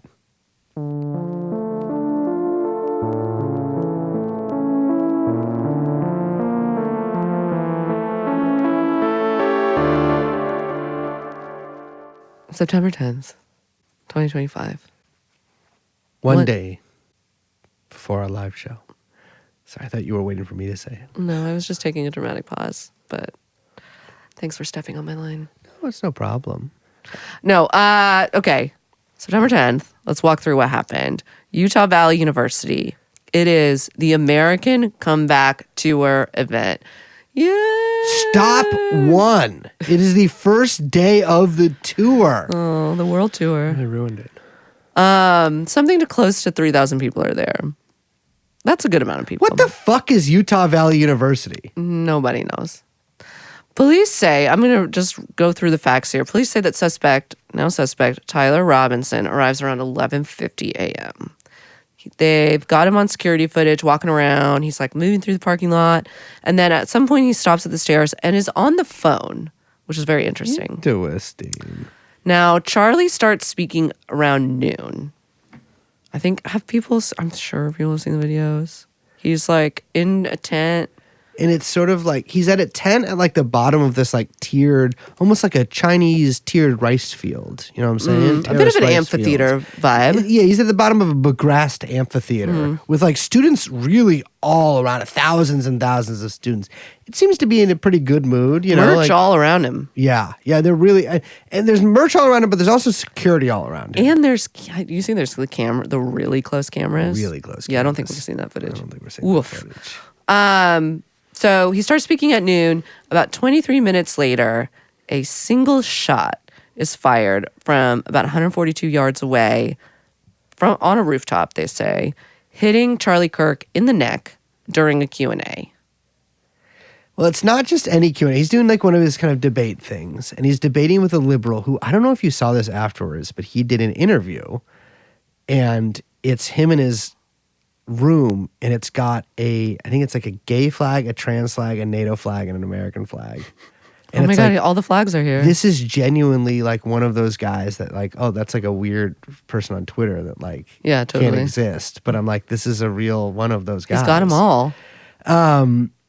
And it's a UVU student. And he says, do you know how many transgender Americans have been mass shooters over the last 10 years? Charlie Kirk very deftly responds because he Oh, clearly he's a doesn't pro. know. He Was a says, pro. too many. Too many. I mean, what a great line, right? Because it's like, That's how you deflect. it's a yes or no question. It's great. And UVU student says, in America, it's 5. Now, 5 is a lot, right? I'm going to give it to you. I'm going to give you some credit. Do you know how many mass shooters there have been in America over the last 10 years? Charlie Kirk says, counting or not counting gang violence. And then he gets shot in the neck. He gets shot in the neck. And in fact, what looks like the artery in the side of his neck. Jesus. And it is a fucking rough video. Yeah, the assassination is immediately on social media. Really, really graphic videos. You just see it. He just collapses. Falls over. I mean, yeah, it's Kirk tough. down. Yeah, he's really down. It's insane, by the way, that we are watching that on social media. Yeah. It is so crazy to me. I'm trying to even the Trump one, I guess the Trump one's different because he kind of got staggered, got up. Yeah, it was a goated event. I mean, he fucking it was. Yeah, and he did the fight thing. Yeah. What a fuck! Talk about pros. Yeah, that's a pro right there. This was it's funny when you think about assassination videos because obviously they're quite famous. Yeah, but think of But they all came out kind of before. I'm trying to think if there's anything like this. Certainly there's videos of people being killed. I'm not talking about being killed. I'm talking about political assassination. Yeah. But famously very low resolution. Low res and Yes. always introduced on broadcast television with a kind of warning or highly edited. Even the Kennedy video. Remember, right? And that didn't come out for so long. So it's I guess the Bud Dwyer video, but that's not an assassination. yeah, but It's a that's suicide. not. That's but it's a pretty suicide. graphic. Yeah, but I'm saying Yeah. a political figure like this. Yeah, yeah. I don't think. I don't even think in another country. I'm trying to think. I'm sure there has been. We just don't know about it. Yeah. But still, it's in America, it's certainly not. Anyway, it's all over like every other snuff film I'm on gonna- X, the everything app. Yeah, and I really do think this is sort of. I think there's maybe a problem with the fact that X is basically just a snuff film website. Yeah, you think? Because it's and I'm not talking about political videos or anything like that, but this also comes on the heels of every conservative replaying this video of Arena getting stabbed in the neck Yes. over and over and over on this bus, and then Charlie Kirk getting shot in the neck, which I don't know what the fuck that's supposed to mean. Nothing. It just is what it is. Gets shot in the neck, and then it's a really gory video, and watching that over and over and over and over again. I think that does. I don't think it's crazy to say. I think it's this self-traumatizing thing that's just on repeat for so many people. Yes, no shit. In addition to every single, every other piece of media on that website, whether it's some kind of graphic porn or a fucking dead baby in Gaza. Well, it's crazy because do you remember obviously the famous thing from Clockwork Orange where he's got his eyes? That's all of us. I know, but that's what I'm saying. He's got his eyes open. He's watching these videos of porn and also war and whatever else. They don't even play Beethoven behind it. Exactly, but now it's just I do. that's what we're you do that for fun.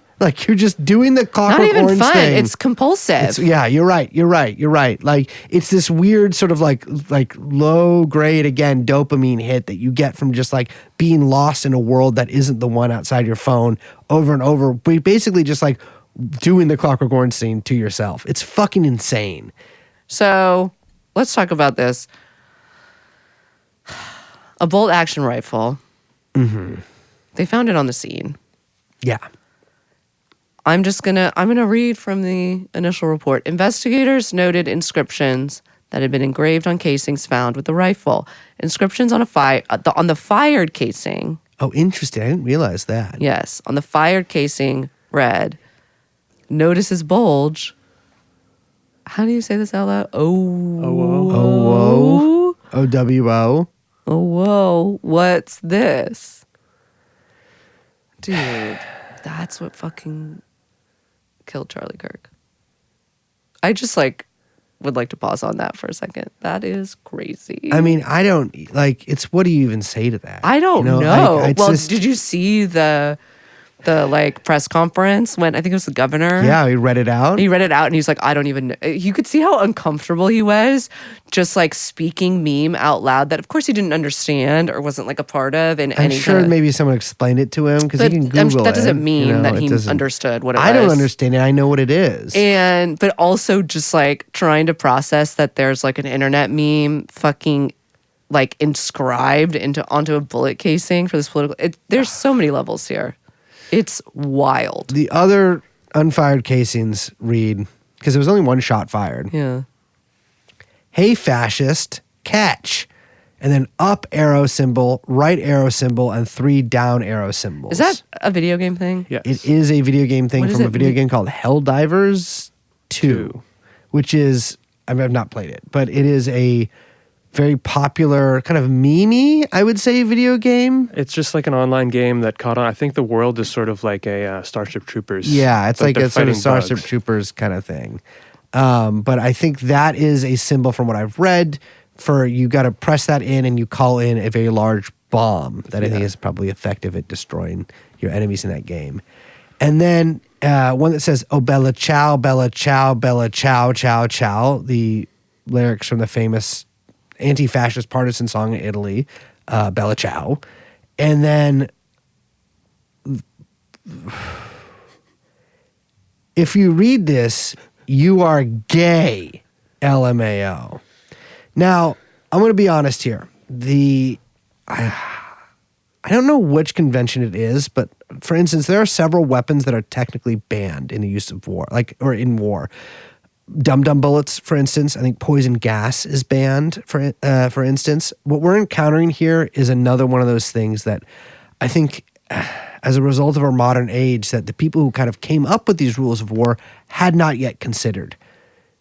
Writing "you are gay," if you read this, "you are gay," LMAO, on a bullet, is almost like a dead man's switch. You know what I mean? Because it instantly changes the life of the detective who might find the gun. That's tough. It's fucking crazy. It's so crazy. I don't even know what to say. So to go back to like the immediate time of the assassination, rumors are flying everywhere. And again, I didn't see the second video maybe for like 45 minutes until after I saw the first one.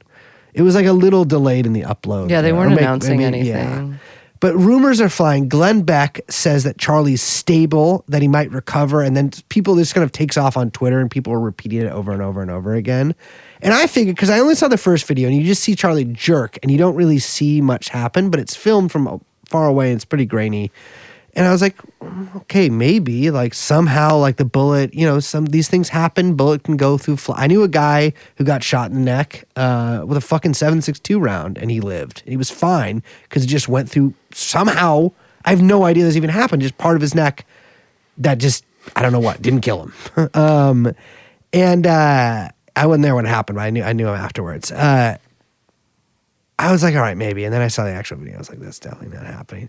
So immediate attention is pointed at an older white guy who is yelling, "I shot him." Not something you generally want to yell after somebody has been shot and killed. Well, depending on your, maybe you do want to. Maybe you do, yeah. Well, so police. There's immediately pictures of police like arresting this kind of old white man, kind of old, bigger white guy on the ground. Yeah, everyone was like, it's a radical boomer. That's what I thought at first, because that wouldn't be totally outside the range of possibilities. Sure. Takes He all is kinds. dragged off while his pants are falling down, and he's wearing big, That's tough. giant boxers. Yeah, that's tough. This is a guy named George Zinn, who the Salt Lake Tribune says is locally famous for being thrown out of places. He was the first person. That's a great line. I mean, he I'm is. sorry. Oh, Liz. No, they have like a list of places. No, he's been I thrown out understand, of. but I do think that that's a great line. He was the first person kicked out of the City Creek Center Mall. Like that is his like. He was the very first person kicked out of a new mall that opened in Not 2012. the City Creek Center Mall. Liz, he is banned from Sundance, but repeatedly Well, arrested for Hoomstamang. returning. Hoomstamang. He's arrested because he won't stop coming back. R.I.P. Not a lot Robert Redford. else to do.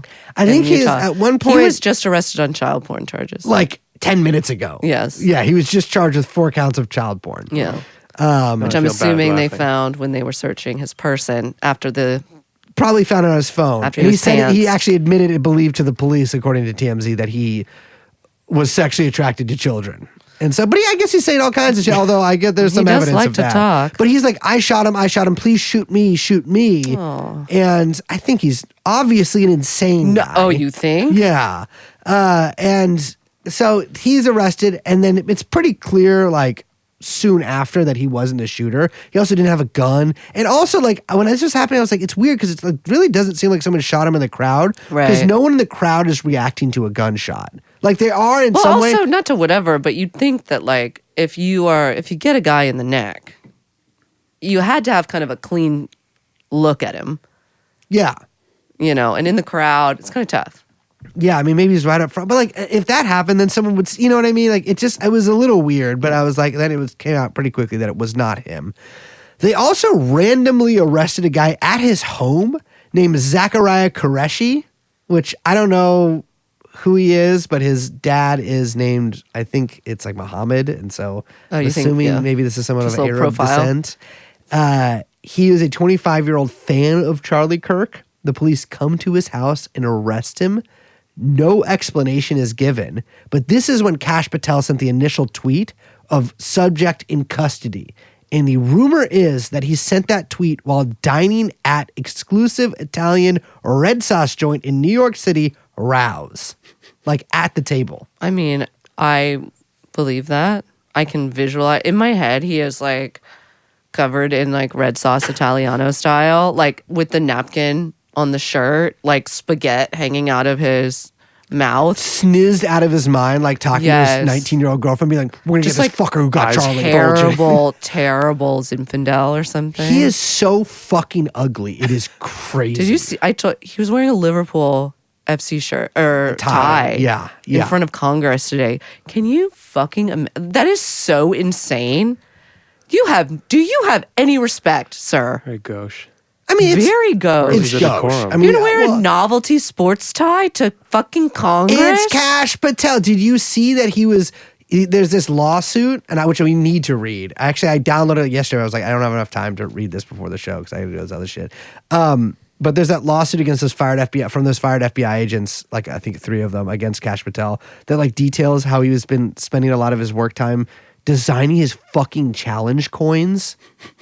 Okay, I would like to see those coins. I gotta see the coins. And apparently, you know they what? said Cash with the money sign, which, by the way, he does use. He uses the money sign in place of an S in his I know. name. Our FBI director. I want to see the discarded designs. Yeah, I want to see the ones that didn't make Give it. me the whole Canva folder, honey. Yeah. So there's immediate shock and confusion. Nobody knows what the fuck is going on. There's no suspect in custody. Nobody even knows where the shot was from at first until people see in certain videos there's someone running across a roof. Yeah. First lead is from Steven Crowder. Louder with Crowder, Change My Mind, who gets a leaked ATF document saying that there's trans and Antifa messaging on shells found with the rifle. So this one is, I was like, really? Like, that was quick. You know what I mean? And it's from Crowder, so I'm like, I don't know. But I'm like, I have no idea who does this. So I'm not weighing in here. You know, I'm taking all the news as it comes. So some people are now immediately saying this was a transgender Antifa, and then other people are just randomly saying it's a Groyper. Well, they said it was a Groyper because they found a photo of it that came out after there was a report that he might have been like a right-wing. I think it was like retracted, but there was some news report that was like, oh, he was in, you know, because of the video game stuff, he was actually like really into like right-wing stuff. Yeah. And then there was like a photo found of Tyler in a black Adidas tracksuit with a like black leather newsboy hat doing a Slavic squat, and they put it next to a Pepe in the same outfit, and they're like, see, he's a Groyper. This is literally where I think it all kind of came from. Yeah. And then people were kind of insisting on it. But I think also people were running with that because of like what you said, which was that Fuentes was public enemy number 1 for Charlie. Yeah, and I think people rightfully see like a lot of hardcore fans of Nick Fuentes as sort of Elliot Rodgers types, you know, and it's sort of antisocial, very young people who might do something like, you know, kill. And I think a lot of people, again, wish casting. I think, a lot of people just want it to be. I mean, this is something I think that we're still going to see from this. Dude, I still see people saying that this guy is like fully Republican. Maybe he is. I don't know. But signs are not pointing there.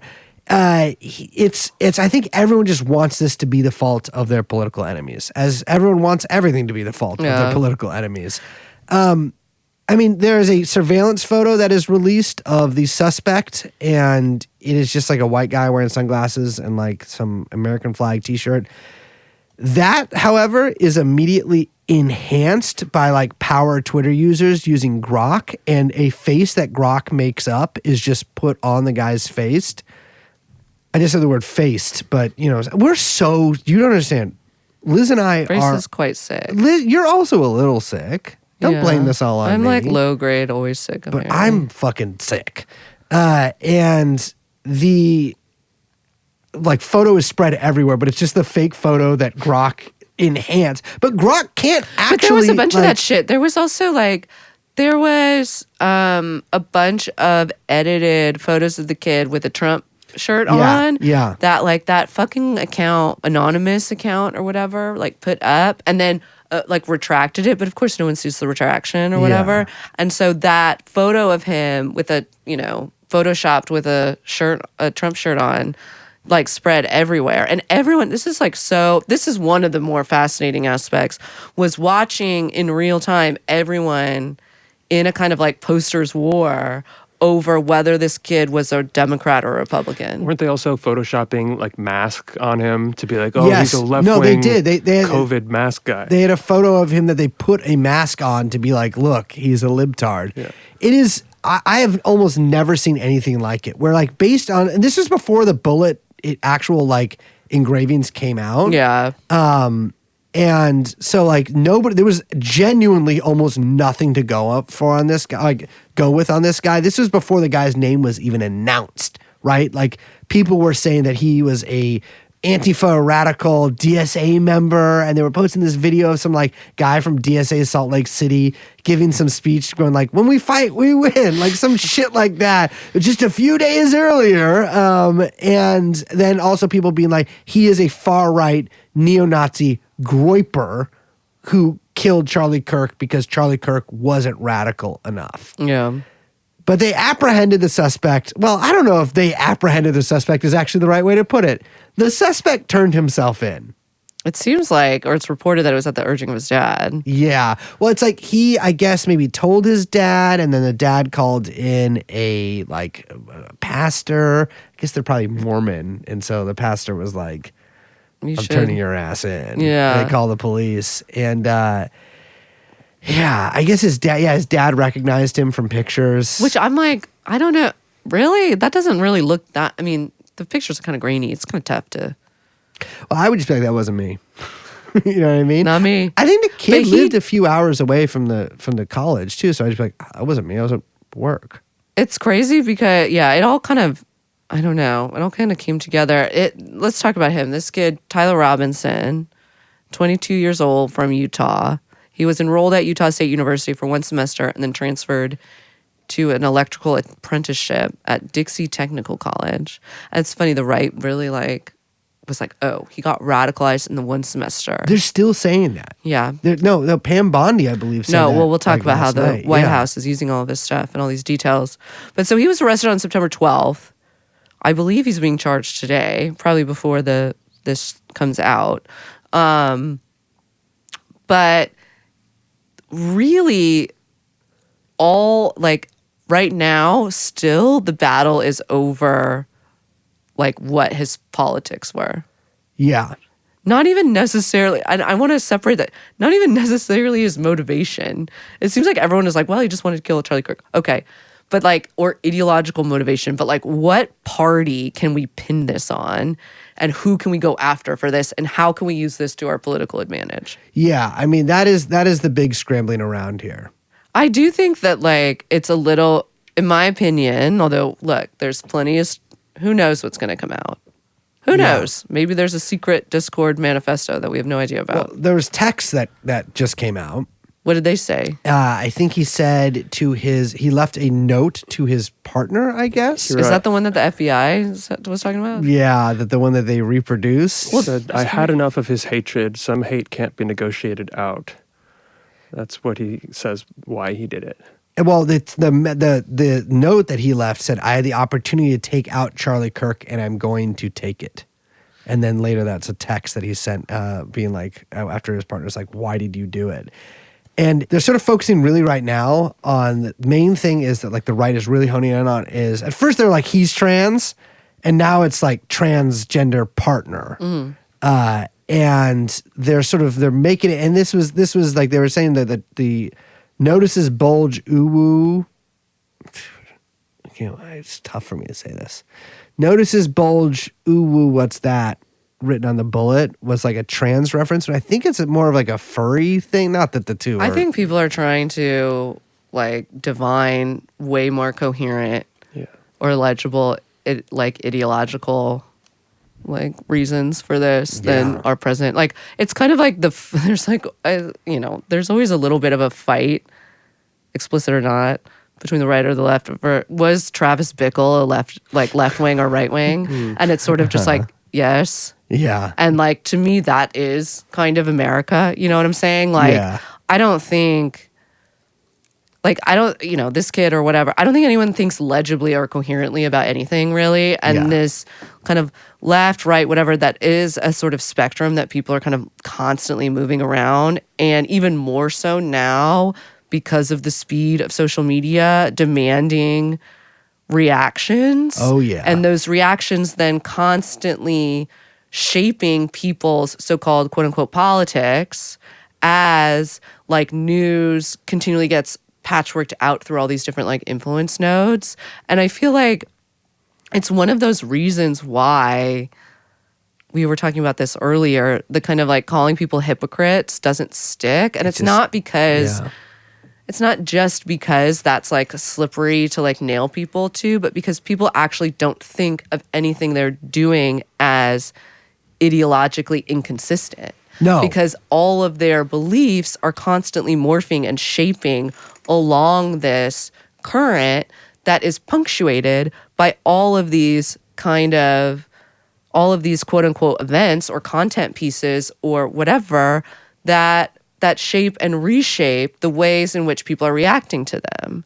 Well, it's, I think I mentioned on the show before, but that book, I don't know how to pronounce the second word, so forgive me, but Dementia Praecox. It's like the famous book of like case studies, schizophrenics. And it's, if you read like some of that, it's a great book, but if you read some of these, like this is basically indistinguishable from how many people that I see online interact with politics, or like not even online. Sometimes people you actually meet interact with politics. It's this thing where it's like there will be, and there's always this rush after a event like this to this sort of race to narrativize it in the most convincing way, right?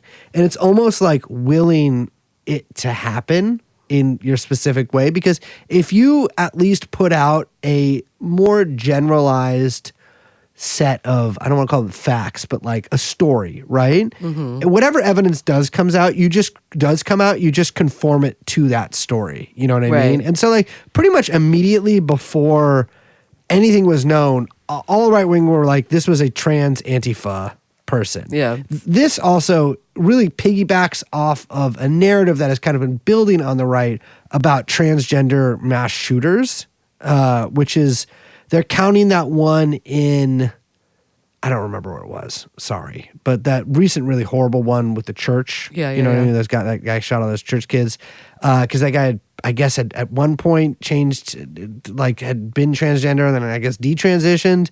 And there's been, I think, one or two more.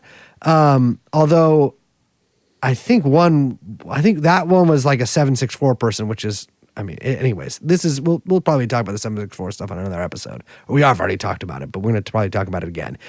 But there's this narrative building, and they're talking about after that shooting, there was this meeting where unnamed officials, what was reported, were like, is there a way we can ban transgender people from having guns? You know what I mean? So they sort of see this as this way, it's this like political entry point that they can use. And so I think people really leapt on this. There's some context that would lead you to believe that. I mean, listen, Charlie Kirk. But even before that came out. Yeah, I mean, I know, even before that came out. But like Charlie Kirk also very well known for being sort of anti-transgender and like sort of sparring with whatever SJWs about it. And I think that, I don't know, there was this like real buildup of narrativization on the right alongside this call to war. So there was that one, there was about the narrative about the shooter, but then there was also this other narrative that like Charlie was the one who would talk to you. Charlie was the moderate. Charlie was like the guy who would go and sit and have a debate. The rest of us aren't like that. And there was a lot of chest puffing that was sort of happening as well. I mean, I do think that as people are trying to make sense of this, the kind of like, how can someone be so incoherently political and yet, I mean, well, we don't know, but We don't know. what it seems like. The context clues allow us to. I mean, at we'll least say that no big explore that. manifesto, no big, to carry out one of the like bigger political assassinations of our lifetime. Yeah. Like, for there not to be a manifesto, for there not to be some big, I mean, it's a little, not what people would expect from a No. political assassination, I'll say. And I think that like part of that is that the kind of like left-right coding of every moment is like really breaking down. Yeah. And you saw that in this like immediate aftermath with this like content war, this fight over, who was responsible. And it's just that like people aren't in organized politics. Like everyone is kind of just posting, Yes. And so I think like, it's like, oh, okay, how can you have someone so well versed in this quasi-political language while also these like fluent in internet memes and culture, and then also commit such a violent act? It's like, because that is literally mass internet culture now. Yeah, and I think that there's sort of like, I think people understand that to an extent, and like maybe there's some cynicism on like pretending like they're saying maybe this, they're saying like this guy is a member of Antifa. Like so far the evidence has not shown me anything like that. I think in reality, like a lot of people basically get their politics from memes and Instagram reels, right? And there's all these like symbols And Discord groups, and Discord video groups. game groups, and but there's social groups. or fucking like they get or from like YouTube 4-hour YouTube videos about how Skyrim is socialist or whatever, you know what I mean? But like people get these, it's like all this phraseology and symbols but like the symbols that symbolize nothing, right? Like there's no organized movement that this person would represent. Say this person is like a socialist or whatever, or a communist. Like they're not, it's like, I don't know how to describe it, but like there's no connection here to a communist movement or whatever. Like there's no connection to any sort of real movement. It's all kind of like this internet meme come to life. I don't know how to describe it. Like, and the thing is, like, this stuff is actually kind of everywhere if you look. Like, and it's even in more like serious places too. There's all this just people sort of just talking without any actual like knowledge of kind of what they're saying and repeating slogans and these phrases kind of ad nauseum that they learn from memes, and like that all of this stuff is so much stuff is just fucking mimetic now. But I also think that kind of goes hand in hand or is related to the, I don't know. I feel like for a lot of people, Charlie Kirk wasn't even just like a real person, but like a character in the world of internet. He's an Instagram reel. I mean, listen, this is the Martin Luther King. He's the Martin Luther King of Instagram reels. But I mean that like in the sense that he's just this like internet character. Yes. And so you're there. It's like he's part of your story. Yes. Do you know what I mean? And so it's why everyone is kind of at the ready cheering or booing this like death of the internet character, like, oh, because he's not on the show anymore or something like that. Yeah, like, He's a character that got killed off. It's like not even like, that's what, even the response on the, like for the Republicans, like it's this bizarre, like they're not even like mourning. It's this weird, I don't know. It's like it's not the death of this person, but this kind of like they're mourning this death of this character. Well, and everything is so performative to this level and like so over the top that it's almost like I'm like, really? Like we're doing all of this? It's almost like, I don't know. It's all a bit, there's so much theater to every aspect of it. You know what it really reminded me of? It's like, it felt like, because yeah, I agree. Like a lot of the right-wing response didn't really seem like the traditional way that you'd respond when someone maybe you know or like or respected was killed. It seemed like the response when like something big is happening on Twitter. You know what I mean? Like the first thing I got to do is I got to go post. It is an interesting reaction that a lot of people have is that like when you see a video of someone getting killed, the first thing you got to do is I got to say something about it. You know what I mean? I'm going to say this, which people are probably going to be mad at, but I don't care. Here's some TrueAnon advice. You don't got to say anything about it. It's Genuinely. There are a lot of, if you are out there and you have a job, you don't got to say anything about it. It is. The internet is not what you think, and you're not going to win that battle all on your own, babe. You are on enemy terrain, and it is. I do not think it is a good idea. And like, I It's also also think not noble. It's just noise. it's just noise. It's just no. I mean, that's the whole thing. It's like, whatever. Yeah, Charlie Kirk is a guy with he's horrible opinions, and like he's this big Trump figure or whatever. I would say, read the room and don't say something that is going to not be worth it to have said, because Read you the also room have is to always good advice. Well, it's just always read the room, because listen. TrueAnon rule. Read the room. Read the room, buddy. And I mean, personally, obviously, I've said this before. If you ain't making money on the internet, there's very, very, very, very few reasons to be posting frequently on there. But nevertheless, I understand I cannot stop anyone from doing that. I don't think it is worth it to jeopardize your job or safety or whatever by getting across a stupid joke. And obviously, you might see people, writing these sort of like screeds about how amazing Charlie Kirk was, and it might piss you off or whatever. Guess what? All that shit everything on the phone is bad for you, right? Everything you fucking read on there it should piss you off. And so my advice would be just be like, you know what? Their guy got shot. I'm going to go. That's not my business. You know what I mean? My view on this is, and my view on a lot of things is like, listen, people die every day. Every death is a tragedy, and I mourn every single one of them. But I think that there's been an interesting sort of response from the right, and I think they were really kind of gearing up for it. And I forgive me for this, but it really felt like they've been fishing for a George Floyd moment. And I think the back-to-back murders here are approximating something. They're summoning it sort of into being, right? Like they're able to kind of mold something with the material they've gotten from these two murders. And like people keep comparing this to like the assassination of people keep comparing. It's like fucking Nancy Mace or whatever, being like, this is like when MLK got shot or JFK got shot. And like it is an assassination of a very prominent political figure, right? But I think in many ways, it's really difficult to historicize a lot of the things that have kind of occurred in the past 10 years, because the internet has thrown such a curveball into it, that and just a lot of other things. I would say the clearest, at least so far, analogous event I can figure is the death of George Floyd. You know that Kirk and George Floyd were born on the same day. Oh, give me a break. Different years. Give me a break. But same birthday. God. And of course, I'm One sure day without after even... yours, babe. Well, Really? Brace and AOC have the same birthday. I know. Well, that's because we're Twin flames. brother, sister, husband, wife.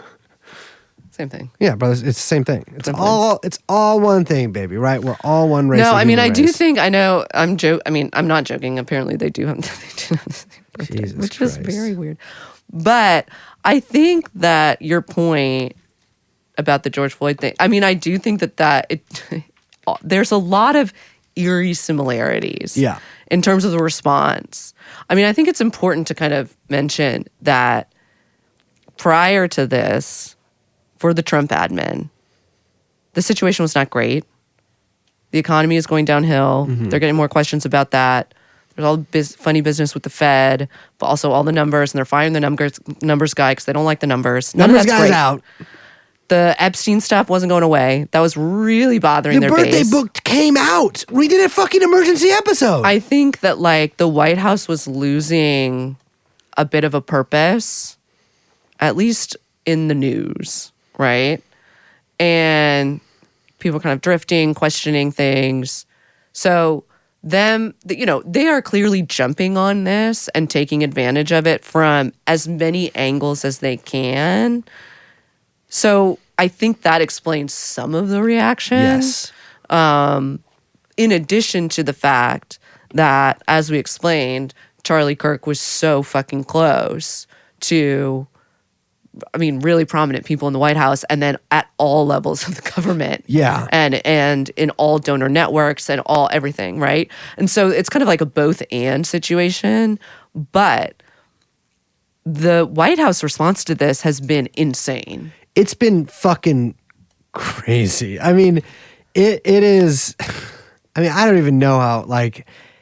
There and this episode's coming out day after tomorrow, and I'm sure something even more insane will happen in the next 36 hours. The government, I'm going to say honestly, are acting as if there is a large conspiracy behind this.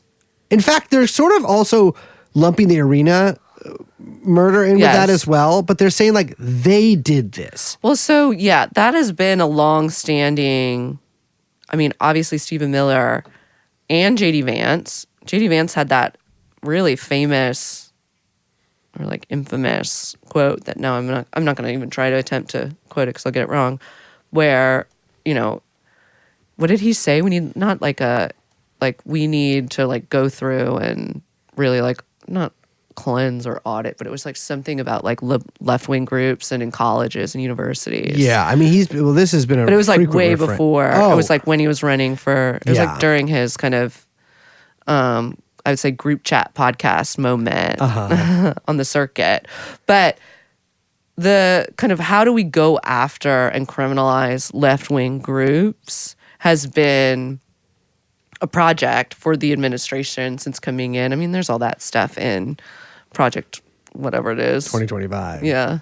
Let's just Project Esther as well. Yeah, about that. And there's all these different kind of ways that they want to kind of do that. It's unclear to me. I'm like, what groups? So they're going to have to create what these groups are to then criminalize them. Yes. Is one thing. I mean, it seems like they're cohering a little bit around. So this was, Stephen Miller was kind of, I think, the first to come out and say this in this really kind of wild, I don't know, speech, but like Q&A that he did, or interview that he did on Fox News, where he's like, if the group's behind this, like, we will come after you, we will arrest you, you will be in cuffs, and you will live in exile. Which I'm like, exile? I know. You know that Yarvin came out and was like, Stephen Miller's the only option for VP in 2028. Of course, yeah. Well, fucking... He's like, "Ooh, cool, based Jew. Well, I really like this guy." Yeah, I mean, Christ. So it's. I was like, I'm like, who are they talking about? And like, top of the mind, I'm like, are they talking about like PSL or DSA or something? So, maybe. I don't know. Well, I don't no, think so. so Sorry, I was the shaking only- my head, but no one can see that. The only names that have come out so far is at the end of JD Vance did the Charlie Kirk Show podcast. He hosted it yesterday. From the White House. It could have been from the Naval Observatory. Was it from the White House? I had read it was from the White House. Well, whatever. From the We've government. got a podcaster in the White House. We got a podcaster in the White House. Ladies and gentlemen, we made it. That makes him, by the way, our coworker. JD Vance has long been our coworker. But only we say that because we share politics. Yeah, of course, because we're conservative. Well, he named it too. So he sort of ends it talking. He gets really angry. He gives like a little JD Vance speech. He's talking about some article in The Nation that came out about Charlie Kirk's politics, which I haven't read. I think it's like Charlie Kirk sucked or whatever. And he was like, You just wrote it. No, I know. But he's like, Saved you. He's like, their whole thing is like, actually, you guys are all taking Charlie Kirk quotes out of context. I'm sure some have been taken out of context. I don't think it's any secret to say that he is a very, very conservative guy. And so probably he believed most of the things that people are attributing to him. He's like, this magazine is funded by the Open Society Foundation. So George Soros, or his son now, because George Soros is 95 years old, so probably his son. Wait, didn't his son just marry Huma Abedin? Huma. Yes. Which, of course, there's video of her wearing a baby's face out there, so. people certainly in the Republican Party believe that. That's true. And he says that the Nation is funded by Open Society and by the Ford Foundation, and that both of those foundations have tax-free status. Right. And he's like talking to the audience, you are paying for that. So I think the conservative version of events is them just going after the tax-free status of those Like Tides bigger Foundation, Ford, Open organizations. Society, Totally. yeah. But I think the like more radical version is like you've seen them kind of do this already. There was a line in the New York Times that came out. And it said, on Monday, 2 senior administration officials who spoke anonymously to describe the internal planning said that cabinet secretaries and federal department heads were working to identify organizations that funded or supported violence against conservatives. The goal, they said, was, and I kind of, want to underline this, to categorize left-wing activity that led to violence as domestic terrorism, an escalation that critics say could lay the groundwork for crushing anti-conservative dissent more broadly. So we've been talking about that for a while, them using this kind of terrorism statute to get around a bunch of stuff. But also, like, what that means is that they would need to kind of literally create these organizations. Yeah. Because everyone's always talking about Antifa. Yeah. This is a great example. Since 2020, Antifa has basically, like, in the popular imaginary, become this, like, I am a member organization. Yes. As opposed to, like, an extremely decentralized, very incoherent Yeah. kind of... Collection of signal chats.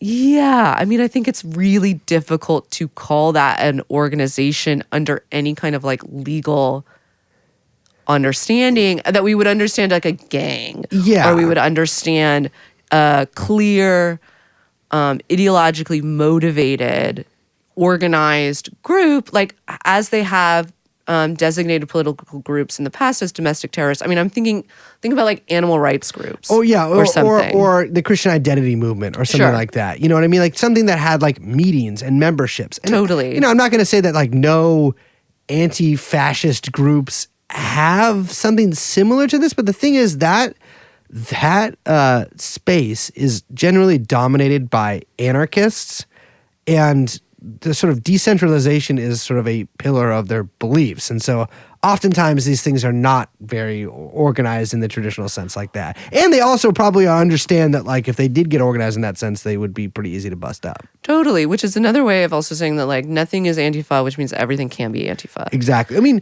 well, listen, this is something that I think about because remember, again, we've covered this on the show, that fucking leaked DHS report saying that I was a possible conduit for foreign funding to fucking Antifa. Which Brace is not an anarchist.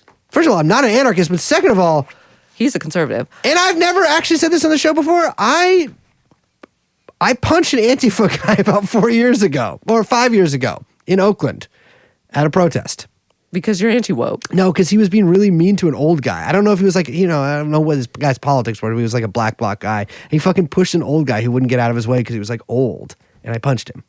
So I fought Antifa because I'm conservative.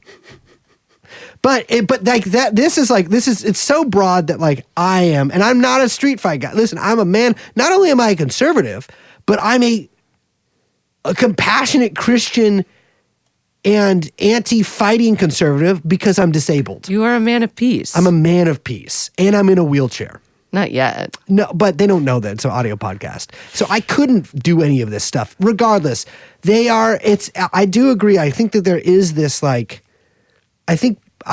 of all, I think that a lot of conservatives literally do think that Antifa is like I don't know, it's like the DSA or something. No, but that's what I'm saying. But there's been a concerted effort to create that. And it has, because they have laid the groundwork in the media and then throughout all of their policy channels, you can see them how that they're trying to then translate that into something legal. And yeah, exactly. I mean, I just had this crazy shock of memory. Actually, at that Cringe compilation 2019 DSA convention, I was one of the people leading the charge to oppose a measure to have an like anti-fascist action working group or whatever, because people want to start. So you've got it on paper. So I was like, no. Well, I don't know. You got it in writing. But I think I spoke against it. I was like, this is a bad idea and will lead to a lot of people getting arrested with zero good things coming out of it. But this is what I want to say. It did get Again, voted down. You're living your truth, which is TrueAnon rule. Get it in writing. How can I be? Yeah, get it in writing. But also, how can I be anti-fascist? I'm apolitical conservative. I'm a political conservative. I want to go back real quick to what you were saying about the George Floyd thing. Yeah. Because another big response that we need to mention is that, and this is from the fucking horse's mouth, from J.D. Vance himself, is that it is now everyone's duty to get people who celebrated Charlie Kirk's death fired from their jobs. So This is the, I mean, I almost feel stupid talking about it. does, because, like, but I have to mention it. it's like cancel culture. You know what I mean? I just feel stupid talking about it in whatever iteration. I don't know why that is. No, I mean, But- the only way I want to talk about it is that because this is a funhouse mirror of what we just experienced during the Biden regime. So that's what I'm saying. RIP. It's like it's so 2020 in so many ways that Yes. it's like it's after now. Like if you made a joke or you said anything about Charlie Kirk's death that wasn't laudatory, they will put you on a website called charliekirksmurderers.com, which is fucking crazy. Have you seen that? No. And they think they had to change it because I think there was probably some legal problems with that. But there was a website that is, and I think they rebranded it, but it's a list of, I think they say it's up to 30,000 people now with their social media screenshots, maybe their names, I think their names, and whatever tweets about Charlie Kirk that they made. And like half of them are like nothing. You know, I mean, I've only briefly looked at it. But it is this like mass wave of cancellations. And then there's also been various people, including Rudy Giuliani, who have been calling employers to get people fired. Yeah. I mean, this was the first like Can you imagine recourse. fucking Rudy Giuliani calling your boss and getting you fired? So drunk, be like, hey, this wasted old man, because he's currently in a wheelchair. With a I back know. brace. This wasted old man who just got in a drunk driving accident while a prostitute was in there. But that's what people say. I don't believe that. Is calling me, telling me to fire you. Well, guess what? I called the gay store and they told me you were the manager. In fact, you picked up the phone. But anyways, Who said that conservatives can't? but it Write is. jokes. I mean, The I right's think getting better at humor. I know. I mean, that's the Making the left conservative humor nervous. from you guys liking it. But yeah, it is sort of very like, But this is what I'm saying when it's like, it's not even that it's like, they're, you know, you say you're They're against being cancel culture, hypocrites. but you yourself are canceling. Like, it's not even that. It's like, I genuinely think that they believe this is ideologically consistent because it is as they are forming their politics online. Yeah. You know what I'm saying? Like, I do think that they wouldn't see this as, well, you guys, you know, you didn't like this when the left did it, but now the right is doing it, because it's Yeah. like, no, this is so different. And I don't know how else to say, like, it's because all of these, like, your views on all of these issues get shaped as these events are unfolding. Yeah. Right. And this is another way of saying, again, like, this stuff is not ideologically legible in any kind of way. Like, politics in America just don't exist like that now. I mean, this is the same milieu that both like, you know, this shooter and, you know, frankly, the shooter, there was another school shooting that day that was like neo-Nazi. I guess they're saying neo-Nazi school shooter in Colorado, but it's like, I think it's all of this is coming out of the same kind of, I don't know, like online schizophrenic, frantic, fast-paced, trying to look for legibility in that is just a fool's errand. Like, it's obviously going to be incoherent and inconsistent. But people are saying, you know, and it's such a, again, we think calling out hypocrisy is just, it's almost entirely useless most of the time. But especially in this case, because nobody ever was like, you know, don't cancel culture is bad. Everyone, the implicit thing when people said that cancel culture is bad when it doesn't benefit me, right? Which is actually, you can append that to anything that basically people say related to politics. And it just is what it is. That just is the culture. I think there's also just an element of, I don't know what here. Like, there is this, I think, explicit in some ways, trying to do a white BLM thing where like whites are under attack from, like, you know, as Charlie Kirk said, roving gangs of feral blacks on the street. And we have to have Trump. I mean, this plays into like Trump's whole thing of like sending the army or whatever, the National Guard into various cities, DEA, ATF, and stuff like that. And so you almost see this like reversal from like 2020, this sort of mass movement against the police. And then you sort of see that now this mass movement for like really, aggressive federal policing of metropolises. Right. And I don't think any of this is a coincidence, right? These are inextricably linked. Yeah, absolutely. I want to say too, there's a few things that the government has done that have just been astounding. One is ordering flags at half-mast. Not just in other countries doing this as well, by the way. No. And other places around the world doing this as well. Yeah. The all-white community in South Africa. Hegseth, there was a video kind of right after it happened of Hegseth leading a bunch of troops in prayer for Charlie Kirk, which I'm like, this seems strange. Kash Patel said, what? I'll see you in Valhalla. Oh, God, no. Dude, it's even worse than that. He's like, I can't remember exactly what he says, but it's like, we'll take it from here, Charlie. We have the watch. See you in Valhalla, brother. It's like, dude. Man, if you said that about me after I died, I would be so... We have the watch? Watch of what? Instagram reels? What are you talking? Valhalla? It's so... it's terrible. It's terrible. But the cast of characters in this administration is so on the nose American. Are these cartoon characters of American culture to such a degree that I almost I don't even know how to talk about it. I'm almost in awe of it, right? They are all such products of the most disturbing parts of mass American culture, whether that's Hegseth in the global war on terror content ecosystem, or Kash Patel's total I don't know, internet brain poisoning from QAnon, war against the deep state, and then the way they talk about these things in this Marvel language. But it's no, this isn't soy Marvel. This is fucking based Marvel. The way they talk about this shit, which is so American and so mass American culture, it is so perfect, and it could only be Trump, and we could only produce this, and it's what makes me really proud to be an American. I see the Trump regime as this sort of distant Jupiterian figure of Trump and his feuding court of essentially online content creators and podcasters. Yes. I watched a interview that Pam Bondi gave to Stephen Miller's wife on Stephen Miller's wife's podcast, which, by the way, had 300 views 12 hours after being posted. Those are Democrat numbers. No, that's tough. And she's talking about we're actually going to, we're going to absolutely target hate speech after this.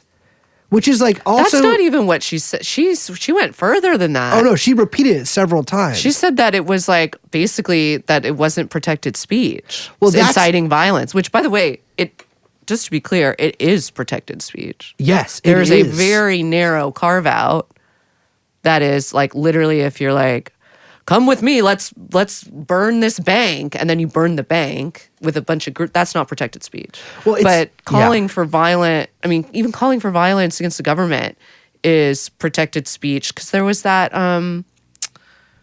the big landmark case was about a fucking KKK guy who was calling for revenge on the government for being anti-white. Talk about just going all the way back around here. It's so crazy to me that these things are essentially formulated. You can see her kind of thinking in real time as she's being interviewed on this podcast, this podcast by fucking Stephen Miller's ambiguously racialed wife, because they say she's Jewish, but she looks, it could be anything. I'm not saying it. America's a melting pot. America's a melting pot, and I think we're seeing that in Mrs. Miller. But Pam Bondi is just formulating her there's this really maybe consequential policy decisions in real time. Yes. As this podcast guest. And it's and I say this as someone who does a podcast. Don't do that. Well, I think that this administration is doing that on so many different levels. They are reacting and creating policy and making consequential statements based on the kind of speed of social media like how all of this like news on social media, the feed basically, I don't know how else to call it, like everything is being decided and moved on at the speed of like Twitter basically. Exactly. So Pam Bondi during this fucking interview is like, did you see this? I don't know who brings it up actually, but someone in the interview, either her or Katie, mentions some video that went viral on right-wing Twitter about two Office Depot employees, a couple of wokies, refusing to print Charlie Kirk posters for a memorial, and like, you know, somebody coming in with a camera and being like, blah, blah, blah. And they're like, well, we're investigating Office, like those employees have been fired, but we're not going to stop there. We're going to investigate Office Depot. And it's like, what the you're the fucking Attorney General of the United States. You don't investigate Office Depot for what? Bias against conservatives? This is another thing that kind of relates it to like their version of George Floyd. If the like CEO of Office Depot wouldn't be immediately in Trump's office over that. Well, so here's the thing that blows my mind here. Well, there's two things. One, I think this is kind of the connection to like they're making this their Floyd moment, is that they view conservatives as a protected minority, right? Or as a minority that is being, well, I guess they would say majority, but whatever, as this part of the country that's being picked on by everybody else. But I'm thinking now, it's like the scene has changed so much from like 6-7 years ago, right? Or 5 years ago. You know, you had, you know, the liberal media or whatever, and all these institutions sort of dominated by liberals now. In the past year, now you have this huge consolidation of media under the Ellisons, right? Yeah. I mean, we're giving Barry Wise $250 million. You see that they're But in it's not talks just that. It's now that they're buying up and Yes. consolidating all of these media properties. Exactly. Yes, exactly. You have the X, the big communications platform, not only dominated by conservatives, but like explicitly tweaked algorithm to favor that, owned by somebody who is I'd just say tweaked is like multiple ways. And literally, yes, Elon Musk, and you know, rumored to be on some drugs. You have a very aggressive, muscular White House and DOJ, who are specifically kind of going after viral shit. I'm just like, well, I'm like, you guys seem to kind of, and also you have the bending of the knee of all of these universities and all of these big law firms to Trump. Not as to well. mention just like, like the soft cultural movement. Yes. Like completely dominant, ascendant. I think we can just stop saying ascendant. Like just dominant. It ascended. It is dominant. It is. I think it's clear right now. This is a very conservative moment. Yeah. Like this is like polar opposite from wokies. Yeah. It's crazy to me. And they're You know, that means that soon they're just going to start arresting people for like calling Sydney Sweeney mid. yeah. Well, but that's one of the big right wing viral, you know, rage bait posts that they make. That's what I'm saying. Oh yeah, I know. They'll sort of be their like Gregor Pam Bondi, Strasser. get to work.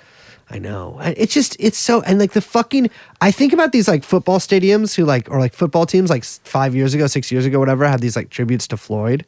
And then now they're doing these moments of silence. Well, for it used Charlie to be Kirk. that literally at the end of every end zone, there was a statement saying like, end racism. You're joking. Whatever. I'm not joking.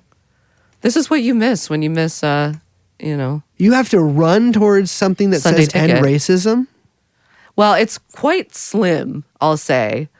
So you have the end, you know, the end zone, end and you zone. got the, you know, the team's logo or whatever, and then there was like a band behind it that was sort of like almost like a chyron or something that was like, "We stand together," or like end racism. You know, and the NBA had all of their during the bubble. They had all of their kind of novelty jerseys where all of the slogans the players could pick out, and it was like their way of saying something. Anyway, that doesn't exist anymore. Jesus, I know. It's just The such best a, one was when this is like school choice or something. That one really made me laugh. I mean, it's such a huge cultural turn, and obviously a lot of conservatives are refusing to believe that. But on the flip side, a lot of liberals are still acting like they're in charge. Yeah. And you got to understand, you're not in charge anymore. They are. They won. You lost the war. And so I think people really have to reckon with that. I don't know. I think this is going to be, I'm not, listen, I want to say this. I'm a conservative. I pay my taxes. In fact, I overpay my taxes. I'm one of those guys who donates a little bit to the IRS on the side. I give a tip. I hit 15%, 13%. Give them a little walking around money. 12%. Yeah, give him a little walk. Yeah, give the age because I pay in person. I always put a crisp 20 in the agent's blouse. Buy yourself something nice. Yeah, oh, maybe a little bit of perfume, tiny bottles. Yeah, I think this is a moment that a lot of people are going to freak out. And I think the freak out is probably going to continue. And I think the freak out is going to harden. We'll see what comes up. We literally, you kind of just have to pray that the government is as incompetent as it shows and that Kash Patel and Pam Well, Bondi- that's not a bad bet. It's not a bad bet. It's not a bad bet. From everything we've seen, I think also, people want the government, across the spectrum, people want the government to be more efficient and centralized than it is. That being said, I wouldn't bet against Stephen Miller. No, I know. He's the one who's like, he's sharp. Like, he is dedicated. He's sharp. He's not greased up and ready to go. Oh my God. Could you imagine? You know, he reminds me of, and I've said this before on the show, but I saw a video when I was very young that made quite an impression on me of a bald man's entire head being inserted into the nether region of a young woman. It. It's on a website that, of course, was shown to me in computer class. And I remember the bald head. I don't remember the vagina whatsoever, but I remember the bald head very clearly. And so whenever I see Did it Stephen remind Miller, you of a baby? No, it didn't. First of all, I was born with a full head of hair. But you didn't see that. Yes, I did. They showed me a mirror, first of all, because it said, "Who's the most handsome baby in the ward?" Stop and I it. said, "It's me," because I could talk. Yeah. I'm just trying to locate some of the... It's not, dude. I know Maybe you embarrassed. never will. You never will. I just find You it say weird. that? You are also the man who said I would never get your birth time. Cool. So you're kicking. This is honestly, wow. After my friend gets killed, Robert Coworker. Redford. I was talking about Redford. Also your coworker. Also my coworker You were in the- media. Handsome men. Yeah. You know what? Thank you very much. I don't know. You know what? This is my advice. Just stay cool. You know what I'm saying? Stay cool. And of course, you know what? We love everybody. We love everybody. But We're conservative. We're conservative. So there's some people we don't love. so we don't love some people so much. But we try to show them compassion because we're conservatives. Dude, they're talking about if you joke about Charlie's death, you can get your visa revoked. Oh, It's so crazy. yeah, I'm aware. Yeah. Believe me. It's so fucking They're- crazy. Yeah, the stuff that they are doing, with visas and green cards is a little unnerving. Yeah. And there's a lot of legal room there. All right. Well, let's wrap this up. I'm Bryce. I'm Liz. I'm producer Young Chomsky. And this has been TrueAnon. We'll see you next time. Bye-bye. Let's go shoot. Jeffrey Epstein. Let's go shoot. Jeffrey Epstein. Let's go shoot.